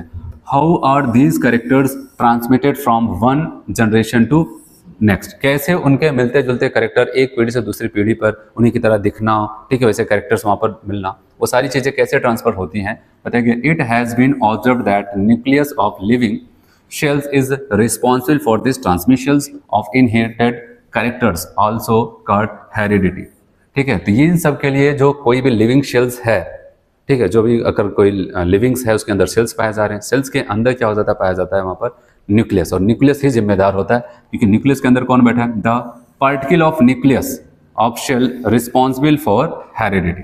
बताइए कार्ड क्रोमोसोम्स, जो वहाँ पर होता है उसको क्या बोलते हैं, chromosome, which are made up of proteins and another type of biomolecule से मिलकर के कौन बनता है, क्रोमोसोम्स कार्ड न्यूक्लिक एसिड, उसी को हम क्या बोलते हैं वहाँ पर, न्यूक्लिक एसिड्स। पता किया, these are namely of two types, एक होता है डीऑक्सी राइबो न्यूक्लिक एसिड, इसको क्या बोलते हैं, डीएनए, और दूसरे को कहते हैं राइबो न्यूक्लिक एसिड, इसको क्या बोला जाता है, आरएनए। कहता है since nucleic acids are long chain polymers of nucleotides, क्या हो जाते हैं, लॉन्ग चेन पॉलीमर होता है न्यूक्लियोटाइड का, सो दे आल्सो कॉल्ड पॉलीन्यूक्लियोटाइड, इसी को हम क्या बोलते हैं, पॉलीन्यूक्लियोटाइड, क्योंकि न्यूक्लिक एसिड क्या हो जाता है, अब बताइए फिर न्यूक्लियोटाइड जो मेन है यहाँ पर, इसकी जो यूनिट होती है, जैसे अभी आपको बताया कि पॉलीसेक्राइड की यूनिट कौन थी, आप बताओगे वहाँ पर मोनोसेक्राइड्स, प्रोटीन का अमीनो एसिड्स। ऐसे अगर हमसे पूछा जाए जो यहाँ पर डीएनए आरएनए है, इसका जो मोनोमर यूनिट हो जाएगा उसको कहते हैं न्यूक्लियोटाइड, क्या बोलते हैं उसको, न्यूक्लियोटाइड। तो न्यूक्लियोटाइड ही आपस में एक दूसरे से जुड़ करके क्या कर जाते हैं, वहाँ पर पॉलीन्यूक्लियोटाइड्स बनाते हैं, जिसको हम वहाँ पर आगे चलकर डीएनए आरएनए का नाम देते हैं। ठीक है, तो यहाँ पर एक स्ट्रक्चर दिया गया है आपकी बायोलॉजी में, जेम्स डेवे वॉटसन है जिन्होंने वहाँ पर डबल हेलिकल मॉडल डीएनए का दिया था, वहाँ पर वॉटसन और क्रिक मिल करके। अब आते हैं यहाँ पर केमिस्ट्री में इसको क्यों पढ़ाया जा रहा है, इसकी बात करते हैं। केमिस्ट्री में इसको पढ़ाने के लिए आपको बताया गया कि एक्चुअली क्या हो जाता है कि जो इसकी मोनोमर यूनिट जिसका हमने नाम लिया यहाँ पर क्या हो जाता है, न्यूक्लियोटाइड, इसको हमें समझना है बस, इसी को सबसे मेन। जो न्यूक्लियोटाइड है यहाँ पर, जो एक मोनोमर यूनिट होता है किसी भी पॉलीन्यूक्लियोटाइड्स का या फिर न्यूक्लिक एसिड्स का, वो 3 कंपोनेंट से मिलकर के बना होता है। एक कंपोनेंट्स होगा जिसको हम कहेंगे हमारा शुगर वाला, जैसे कार्बोहाइड्रेट्स पढ़ के है उस वाला हिस्सा होगा, ठीक है, जिसको हम पेंटोज शुगर कहेंगे। और एक हिस्सा वहां पर हो जाएगा जिसको हम कहते हैं नाइट्रोजिनस बेस, जिसमें प्यूरिन और पिरिमिडीन नाम के बेस पाए जाते हैं, एडेनिन और ग्वानिन आपको पता है प्यूरिन हो जाता है। उसके बाद क्या हो जाता है वहाँ पर, थाइमिन, यूरेसिल और ये सब क्या हो जाते हैं यहाँ पर, अब बताओगे कि ये उस लिस्ट में आ जाते हैं, पिरिमिडीन्स वाले लिस्ट में आ जाता है, तो साइटोसिन भी आ जाता है। फिर इसके बाद हम बात करते हैं यहाँ पर एक और होता है जिसको कहते हैं फास्फोरिक एसिड ग्रुप, क्या हो जाता है वहाँ पर बताते हैं फास्फोरिक एसिड ग्रुप। ये 3 लोग मिल करके क्या एक न्यूक्लियोटाइड्स को बनाते हैं। फिर वही न्यूक्लियोटाइड एक दूसरे के साथ, एक न्यूक्लियोटाइड दूसरे न्यूक्लियोटाइड से तीसरे और 5वें कार्बन के बीच में से जुड़ता चला जाएगा, एक बड़ी सी चेन बनाएगा। वो चेन का फिर प्राइमरी स्ट्रक्चर होगा, फिर उसमें कॉइलिंग होकर के सेकेंडरी स्ट्रक्चर्स होगा। ये सब आपको बताया गया, ऐसे पढ़ते चलते समझते चलते। Chemical compositions of nucleic acids, nucleic acid बताया गया, कंप्लीट हाइड्रोलिसिस ऑफ डीएनए या फिर एनए। जब उसकी हमने हाइड्रोलिसिस की, जैसे प्रोटीन का हाइड्रोलिसिस की तो अमीनो एसिड, तो पता चला इसकी अमीनो एसिड्स इसका मोनोमर यूनिट है। ऐसे पॉली सेक्राइड्स की हाइड्रोलिसिस किया तो मोनोसेक्राइड्स उसकी मोनोमर यूनिट। वैसे कहा गया जब न्यूक्लिक एसिड की हाइड्रोलिसिस, डीएनए आरएनए का हाइड्रोलिसिस किया गया तो इसमें क्या क्या चीजें हमें मिला, एक पेंटोज सिकोर मिला, एक फास्फोरिक एसिड, याद रखना फास्फोरस एसिड नहीं है, फास्फोरिक एसिड। नीट में पूछा जा चुका है क्वेश्चन, वहां पर फास्फोरस लिखा, लेकिन क्या होता है फास्फोरिक। फास्फोरिक एसिड का मतलब आपको पता है, यहाँ पर इसको लिखे फॉर्मूला H3PO4 लिखा जाएगा, ठीक है, ये 4 वाला है। और क्या हो जाता है, एक नाइट्रोजन कंटेनिंग हेट्रोसाइक्लिक कंपाउंड जिसको हम बेसिस जैसे नॉर्मल बोल देते हैं। कहता है in DNA molecules the sugar moiety, जो डीएनए में जो शुगर यूज होता है उसको कहते हैं बीटा D2 डीऑक्सीराइबोज। वैसे तो राइबोज ही होता है, लेकिन यहाँ पर आप बताओगे अल्फा और बीटा फॉर्म से बोला जाए तो बीटा फॉर्म है, कैपिटल डी और कैपिटल एल फॉर्म में बोला जाए तो आप बताओगे कैपिटल डी फॉर्म है। और 2 डीऑक्सी कहा जाता है क्योंकि इसका कहते हैं दूसरे कार्बन पे आपको एक ऑक्सीजन ग्रुप की कमी दिखेगी, ठीक है, इसलिए 2 beta D2 deoxyribose. Whereas RNA की बात करते हैं तो उसमें बताया गया केवल बीटा डी राइबोज होता है। जैसे आप देखो ये बीटा डी राइबोज है, ये बीटा 2 डीऑक्सीराइबोज है। अगर हम देखें ये पहला कार्बन, ये दूसरा कार्बन है, इनका ये पहला कार्बन दूसरा कार्बन, ये बीटा है तो आपको पता है कि OH ऊपर ही होगा। ये सारी बातें मैंने आपको कार्बोहाइड्रेट्स में ही बता दिया था। दूसरे कार्बन पे अगर देखा जाए ये आप बताओगे ये आरएनए वाला, ठीक है, ये किसके अंदर की बात कर रहा है, आरएनए की बात कर रहा है, ठीक है, और ये डीएनए की बात कर रहा है, ठीक है, शुगर की बात कर रहे हैं, ठीक है। दूसरे कार्बन पे आप देख रहे हैं H और OH है, नीचे OH है, लेकिन यहाँ पर आप देखें H और H है, OH गायब, ऑक्सीजन गायब है। इसीलिए यहाँ पर कहते हैं बीटा डी, इनकी तरह ये भी, लेकिन 2 डीऑक्सी का लगाने का मतलब क्या था, ये बीटा डी राइबोज भी बोल सकते हैं जैसे आप, लेकिन 2 डीऑक्सी का मतलब दूसरे कार्बन पे ऑक्सीजन गायब, ये आपको बताया। और इसी की वजह से इसकी स्टेबिलिटी भी अच्छी होती, क्योंकि ये एक बहुत रिएक्टिव ग्रुप था, लेकिन इस रिएक्टिव ग्रुप की अगर बात करते हैं तो बताया कि एक ऑक्सीजन गायब होने की वजह से डीएनए काफी ज्यादा स्टेबल होता है, आरएनए उतना स्टेबल नहीं होता, ठीक है। तो आप बताओगे यहाँ पर, ये आपने शुगर के बारे में देखा, ये दोनों पेंटोज शुगर है, 1 2 3 4 5 कार्बन एक ऑक्सीजन का शुगर है, आप देख रहे हैं यहाँ पर, ठीक है। तो यहाँ पर राइबोज कहा जाता है, आरएनए में सही से नाम बोले केमिस्ट्री लेवल कहेंगे बीटा डी राइबोज, और डीएनए में बोलेंगे सही से तो beta D D oxy ribose कहेंगे, ठीक है, क्योंकि हम केमिस्ट्री में पढ़ रहे हैं तो ये पूरा केवल राइबोज से काम नहीं चलेगा, ribose D oxy ribose. Alpha beta में कौन सा है, बीटा फॉर्म है कैपिटल ए। अगर देखा जाए जितने भी फॉर्म अभी हम लोग पढ़े जो आपकी बुक में बताएगा सबके सब हम डी फॉर्म को ही पढ़े, है कि नहीं। ग्लूकोज भी डी फॉर्म था, फ्रक्टोज भी डी फॉर्म ही था। अब आते हैं डीएनए कंटेनिंग 4 बेसेस। पूरे डीएनए की अगर बात करते हैं 4 बेसेस होते हैं, आरएनए में भी 4 बेसेस होते हैं।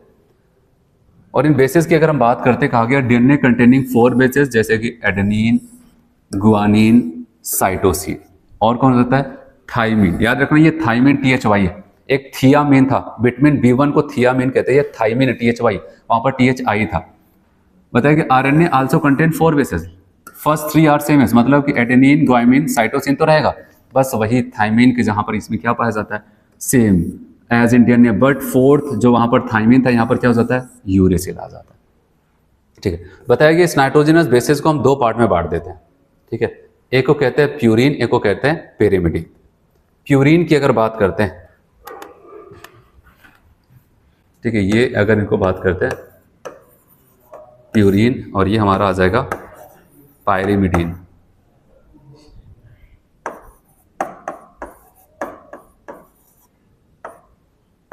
ये अगर प्यूरिन की हम बात करते हैं तो प्यूरिन में कौन है, एडेनिन, और कौन हो जाता है, ग्वानिन। और इसमें अगर आप ध्यान दें तो इसमें 2 रिंग आपको देखने, 1 और 2। देखो इसमें बहुत सारे नाइट्रोजन आपको देखने को मिलता है, हेट्रोसाइक्लिक रिंग तो होती है, एक से ज्यादा कार्बन और नाइट्रोजन भी आपको देखने को मिलता है। यहाँ पर आप देखेंगे प्यूरिन की खास बात, इसमें 2 रिंग आपको देखने को मिल रहा है। और पेरिमिडिन की बात करते हैं, इसमें साइटोसिन, थाइमिन और यूरेसिल है। इसमें केवल एक ही रिंग आपको देखने को मिल रहा है, लेकिन है क्या यहाँ पर, नाइट्रोजिनस ही तो है। अगर साइटोसिन और थाइमिन की हम बात करते हैं तो आप देखोगे यहाँ पर अगर देखते हैं इसमें क्या क्या चेंजेस आपको देखने को मिलता है, साइटोसिन, थाइमिन और यूरेसिल। चलो साइटोसिन में कोई दिक्कत नहीं, आपको ये देखने को मिल रहा है। हम थाइमिन और यूरेसिल की बात करते हैं, ऐसा लग रहा है यहाँ पर क्या हो जाता है, एक मेथाइल ग्रुप और लग गया, यहाँ पर वो हटा था, मेथाइल ग्रुप लगा तो थाइमिन बन जाता है, और यहाँ पर मेथाइल ग्रुप एब्सेंट है तो यूरेसिल हो जाता है, ठीक है। याद रखना ये पेरिमिडिन बेसिस है, ये प्यूरिन बेसिस है, ठीक है। तो ये आपको ध्यान देना होगा, ये नाइट्रोजिनस बेसिस है। प्यूरिन्स में 2 यहाँ पर रिंग्स पाई जाती हैं, पेरिमिडिन्स केवल एक रिंग्स यहाँ पर पाया जा रहा है। फिर आपको कहता है स्ट्रक्चर ऑफ न्यूक्लिक एसिड्स पे अगर हम चलते हैं तो पहले इसकी मोनोमर यूनिट हम तैयार करेंगे जिसका नाम होगा न्यूक्लियोटाइड, ठीक है। तो उसको देखते हैं, पहले न्यूक्लिक एसिड की बात करता है। A unit form by the attachment of base, कह रहा है कि पहले कार्बन पे आपको एक इस शुगर के पहले कार्बन पर आपको यहाँ पर एक बेस अटैच होगा, देखिएगा, जिसको कहते हैं न्यूक्लियोसाइड। देखना ये पहला स्ट्रक्चर जो आपको बताया गया न्यूक्लियोसाइड, ये आपको बताया यहाँ पर एक दूसरे पे राइबोज वाला शुगर था, इसके पास आप देख रहे हैं इसके पहले कार्बन पे एक बेस लग गया, क्या हो जाता है, बेस का भी OH हुआ करता था, बेस आ गया, ठीक है, बेस आके जुड़ गया, तब इसी को हम क्या बोलते हैं, यहाँ पर कहेंगे ये हमारा एक न्यूक्लियोसाइड है। फिर आगे बोलता है इन न्यूक्लियोसाइड, इस न्यूक्लियोसाइड में the sugar carbon are numbers कहाँ पर, 1 2 3 etc in order to distinguish 3 from the basis. बताया गया व्हेन न्यूक्लियोसाइड, अब यहाँ से एक line important, nucleoside is linked with, फिर से फास्फेट नहीं, यहाँ पर फास्फोरिक एसिड ग्रुप, ठीक है, यहाँ पर कहता है phosphoric acid with 5' position of sugar moiety, we get a nucleotide, तब जाकर के हम न्यूक्लियोटाइड। अगर देखिए ये पहला कार्बन, ये दूसरा होगा, डैश इसको बोलते हैं 1 2 3 4, ये 5वां कार्बन, इस 5वें कार्बन का रोल है। इसी 5वें कार्बन पे क्या हो जाता है, एक फास्फोरिक एसिड ग्रुप आ रहा है, देख रहे हैं यहाँ पर, ये 5वें कार्बन का OH हटा है, क्योंकि जुड़ने के लिए OH को हटाना पड़ेगा, यहाँ पर आकर के ये जुड़ जाता है, इसका H हटा दिया गया, ठीक है, लेकिन ये किसका हिस्सा था आपको पता है, H3PO4 का हिस्सा था, ठीक है। ये फिर इसके H हटा, यहाँ से H हटा, यहाँ का H हटा था, जो इसी के साथ इसका OH लेकर के उसका H क्या किया था, ठीक है, वाटर निकाल करके हटा था, यहाँ पर जुड़ गया। ये आप इसको फास्फेट ग्रुप कह सकते हैं, फिर फास्फोरिक एसिड ग्रुप, ठीक है, फास्फोरिक एसिड ये हो जाता है। और ये हमारा है न्यूक्लियोटाइड, और यही है मेन यूनिट जो कितने से मिलकर के बनी, 3। ये क्या है, शुगर, ये क्या है, बेस, ये क्या है, फास्फेट या फिर फास्फोरिक एसिड ग्रुप। ये 3 लोग मिलते हैं तब जाकर के एक मोनोमर यूनिट जिसको हम कहते हैं न्यूक्लियोटाइड बनता है। केवल 2 ही हैं, अगर वो शुगर है और वहाँ पर बेस है तो इसको हम क्या बोलते हैं, यहाँ पर न्यूक्लियोसाइड कहा जाता है, ठीक। तो न्यूक्लियोटाइड तक बन गया। अब देखते हैं यहाँ पर कह रहे nucleotides are joint together by phosphodiester bond.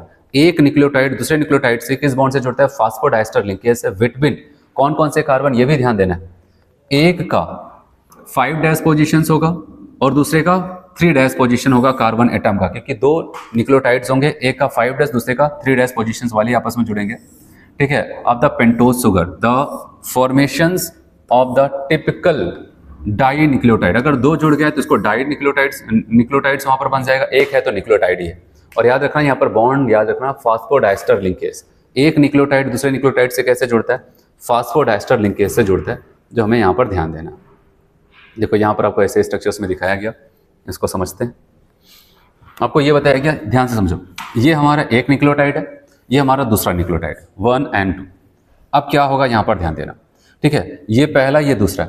अब यहाँ पर आप याद रखना कि यहाँ पर क्या हो जाता है, ये अगर देखा जाए ये इनका 5 डैश है और यहाँ पर ये 1 डैश, ये 2 डैश, ये 3 डैश, ठीक, ये 4 डैश और ये 5 डैश था। और इनका यहाँ पर ये 3 डैश और ये 5 डैश वाले को याद रखना, यही आपस में रिएक्टेंस करेंगे और ये फास्फेट ग्रुप क्या हो जाता है, इनको और इनको यहाँ पर इनको कनेक्ट करेगा। याद रखना यहाँ पर इस वाले को और इस वाले को, ये कार्बन को और ये कार्बन कौन कनेक्ट करेगा, ये फास्फेट ग्रुप।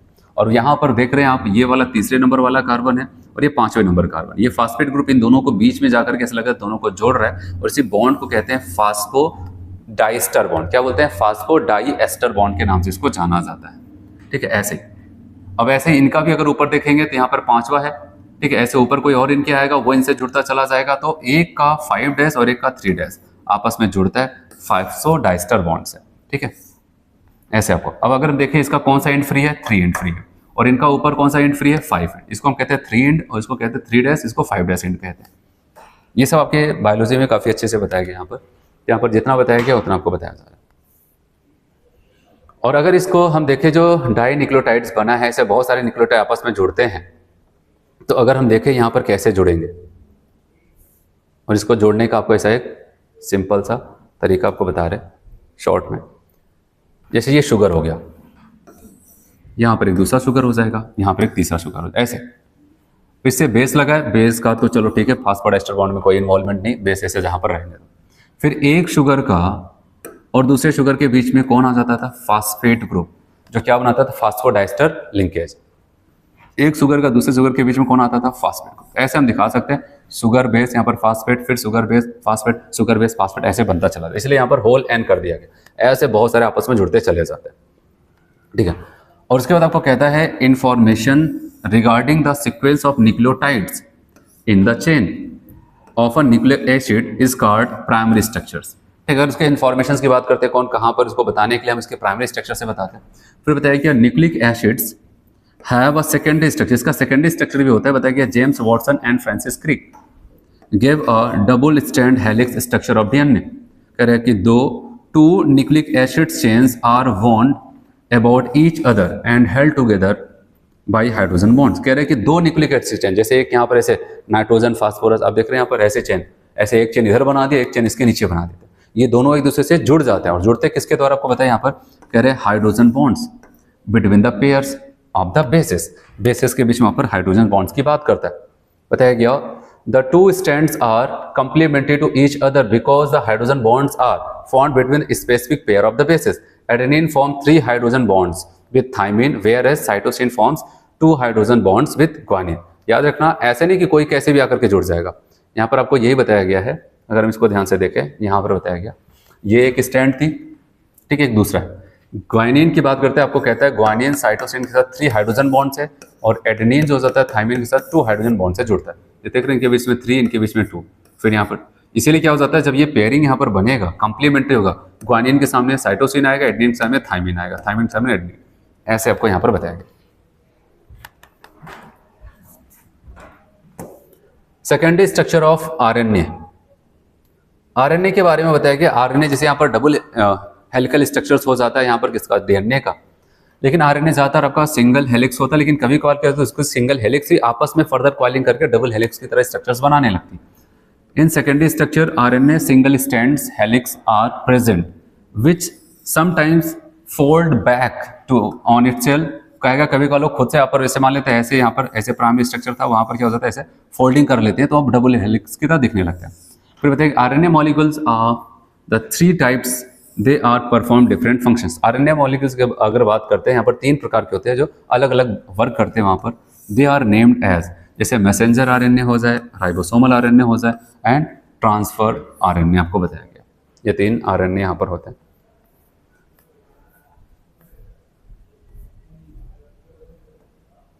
ठीक है, हरगोविंद खुराना ने भी इसके ऊपर यहाँ पर वर्क किया, जो डीएनए फिंगरप्रिंटिंग होती है तो वहाँ पर। तो यहाँ पर मैं थोड़ा सा ये लिखा हुआ है तो इसको आपको बताता हूँ यहाँ पर क्या बताता है। कह रहे हैं it is know that every individual has a unique fingerprints. जैसे हम जानते हैं हर एक का अपना क्या हो जाता है, वहाँ पर फिंगरप्रिंट्स होता है, वो किसी और से मैच नहीं करता है। वैसे बताया गया these occur at the tips of the fingers and have been used for identification for a long time, but these can be altered by surgery। लेकिन इसको अगर चाहे सर्जरी से हम बदल सकते हैं। अगर किसी का आपको पता चले फिंगरप्रिंट्स जो भी है, अगर हम उसको सर्जरी से बदलना चाहे बदल सकते हैं। लेकिन कह रहा है कि यहाँ पर a sequence of bases on DNA is also unique for a person and information regarding this कार्डर डीएनए फिंगरप्रिंट्स। ऐसे ही अगर हम अपने जब वहाँ पर जैसे फिंगर की बात है तो अलग चीज़ है, ठीक है, उसको तो वहाँ पर हम सर्जरी से अलग कर सकते हैं, उसके फिंगरप्रिंट्स को बदल सकते हैं। लेकिन अगर हम बात करते हैं जो डीएनए है उसको हम नहीं बदल सकते क्योंकि वो यूनिक होता है। बताया गया it is same for every shells and can not B alter by the any known treatment. कह रहा है कि वो हर एक सेल में एक ही जैसा ही होगा, इसलिए उसको हम अगर कुछ भी ट्रीटमेंट करें उसको बदल नहीं सकते। DNA fingerprints printing is now used, आज उसका हम यूज कहाँ पर करते बताया गया, forensic laboratories for identification of criminals. ठीक है, अगर किसी अपराधी को पकड़ना है, वो उसमें लिप्त था कि नहीं उस अपराध में, ठीक है, तो हम वहाँ पर फिंगर प्रिंटिंग करते हैं, डीएनए फिंगर प्रिंटिंग। बताया गया to determine paternity of an individual, मतलब कि कोई इंडिविजुअल है उसके माता पिता कौन है उसको पहचानने में इसका यूज किया जा सकता है। To identify the dead bodies and any accident by the comparison of DNA of parents और चिल्ड्रंस। ठीक है, अगर हमें क्या करता है वहाँ पर कोई डेड बॉडीज है तो वो किससे मैच कर, उसके बच्चों से, उसके फैमिली वालों से, तो उसके डीएनए की टेस्टिंग हम पता करते हैं। To identify racial groups of rewrite biological evolutions. ठीक है, तो बायोलॉजिकल इवोल्यूशंस को भी पहचानने में उसका हम काम करते हैं। फिर बताया गया biological function of nucleic acids की बात करते हैं, देखते हैं यहाँ पर क्या बताता है आपको। कह रहे हैं कि DNA is a chemical basic of hereditary, ये सब यूज आपको बता रहा है, may be regarded as the reserve of the genetic information. DNA क्या करता है, जेनेटिक इन्फॉर्मेशन को रिजर्व करके रखता है, उसको एक पीढ़ी से दूसरी पीढ़ी में ट्रांसफर भी करता है। DNA is exclusively responsible for maintaining the identify of different species of organism over million of the years. A DNA molecules is capable of self-duplication during the cell division and identical DNA strand are transferred to daughter cells। कह रहे हैं कि इसका क्या होता है, self replication पाया जाता है और जब एक सेल से दूसरा सेल बनने जाता है तो उस सेल से दूसरे सेल में भी इसका ट्रांसफर होता है। ठीक है, फिर बताया कि another important function of the nucleic acid is the protein synthesis in the cell, और ये प्रोटीन सिंथेसिस को भी करवाता है। बताया गया actual the protein are synthesized by the various RNA. Protein को तो आरएनए बनाता है, लेकिन आरएनए को कौन सिग्नल देता है, डीएनए देता है कि भाई ये प्रोटीन बनानी है, तब आरएनए जाकर के वहां पर उसको बनाता है molecule in the cell. But the message for synthesis of particular proteins in present in DNA. तो डीएनए के पास वो इंफॉर्मेशन रहता है जिसको वहां पर बताता है। फिर एक टॉपिक लास्ट में यहाँ पर ऐड है, वो आपको हार्मोन्स के बारे में बताया गया। तो हार्मोन्स के बारे में जो बताता है यहाँ पर इसे देखते चलते हैं। हार्मोन्स भी हमारे बॉडी के अंदर सिक्रेट होता रहता है, वो भी बायोलॉजिकल एक्टिविटी को परफॉर्म करता रहता है, और साथ साथ बताया गया कि इनके लिए कोई डक्ट वगैरह की जरूरत नहीं पड़ती है, वो सारी चीज़ें बताया गया। Hormones are molecules that act as a intracellular messenger. इसको इंट्रासेलुलर मतलब मैसेज को एक जहाँ से दूसरे भेजना है, उसमें भी इसका काम करते हैं। These are produced in endocrine gland. ऐसी ग्लैंड की बात कर रहे हैं जहाँ पर कोई डक्ट की जरूरत नहीं होती है, वहाँ से इसको प्रोड्यूस किया जाता है। और जबकि एंजाइम वगैरह जो सीक्रेट होते हैं वहाँ पर उनके लिए डक्ट की जरूरत होती है। Endocrine gland in the body are poured directly in the blood stream which transport them through the site of the action. यहाँ पर डायरेक्टली वो क्या हो जाता है, ब्लड वगैरह में इसको पहुंचा दिया जाता है, इसके लिए कोई ऐसा नहीं है कि कोई डक्ट की जरूरत पड़ेगी। बताइए in terms of the chemical natures some of these are steroid. Example, कुछ तो आपको यहाँ पर स्टेरॉइड देखने को मिलते हैं, जैसे कि एस्ट्रोजन, ये स्टेरॉइड हो जाता है, एंड्रोजन, ये सब स्टेरॉइड वाले हार्मोन्स होते हैं। सम आर पॉलीपेप्टाइड्स, मतलब कि आप ऐसा कहते हैं प्रोटीन नेचर, जैसे इंसुलिन हो जाए, ठीक है, एंडोरफिन्स हो जाता है, ये सब के सब प्रोटीन नेचर के। Some other are amino groups derivative such as, जैसे कि आपको बताया एपिनेफ्रिन्स एंड नॉन एपिनेफ्रिन्स। ठीक है, ये हो जाता है, तो ऐसा आपको यहाँ पर बताया गया। फिर बताया कि hormones have several function in bodies, hormones के बहुत सारे फंक्शंस होते हैं, आपको पता है उसकी डिफिशियंसी से बहुत डिजीजेस हो जाती है। तो several function they help to maintain the balance of biological activity in the body, जैसे कि the role of insulin is keeping the blood glucose level within the narrow limits is an example of this function. आपको पता है insulin, ठीक है, आज के समय में बहुत सारे डायबिटिक पेशेंट आप सुनते हैं उनके अंदर ये होता है, उनके अंदर इंसुलिन जो नाम का हार्मोन्स होता है जो पैनक्रियाज रिलीज करता है, ठीक है, वो सिक्रीशन उसका कम हो जाता है, फिर नहीं हो पाता है, जिसकी वजह से वहाँ पर ग्लूकोज लेवल उनका मेंटेन नहीं हो पाता है, उनको बाहर से इंसुलिन लेना पड़ता है, ये सारी दिक्कतें आती हैं उनको, वो हार्मोन्स की वजह से ही दिक्कत है। Insulin is released in response to the repair rise to blood glucose level, blood में जो ग्लूकोज की अधिकता हो जाती है उसी को मेंटेन करने के लिए इंसुलिन सिक्रेट होता था। On the other hand hormones, यहाँ पर बताया glucagon tends to increase the glucose level in the blood, और एक हार्मोन्स होता है ग्लूकेगॉन, ठीक है, अगर ब्लड की कमी होती है तो वहाँ पर इसको क्या करता है, बढ़ाने का काम करता है, और इंसुलिन अगर ग्लूकोज में ब्लड ज़्यादा है इसको कम करने का काम करता है। बताया गया the to hormones together regulate the glucose levels in the blood, ये दोनों हार्मोन्स इंसुलिन और ग्लूकेगॉन ये दोनों मिल करके क्या करते हैं, ब्लड के अंदर कितना ग्लूकोज रहना उसको मेंटेन करते हैं, ज़्यादा हुआ तो उसको ग्लाइकोजन बना देंगे और कम हुआ तो फिर उसको प्रोड्यूस करते हैं। तो ऐसा आपको बताया गया epinephrines and non epinephrines mediate response to external stimuli. बताया गया कि एपिनेफ्रिन और नॉन एपिनेफ्रिन क्या हो जाता है, हमें कोई एक्सटर्नल स्टिमुलस मिलता है तो तुरंत सिक्रेट होता है, जैसे मान लेते हैं कि हम डर जाए, ठीक, हम किसी डरे हुए हैं तो वहाँ पर ज़्यादातर चांसेस होता है कि जो आपके हार्मोन्स होते हैं एपिनेफ्रिन नॉन एपिनेफ्रिन का सिक्रेशन होने लगता है।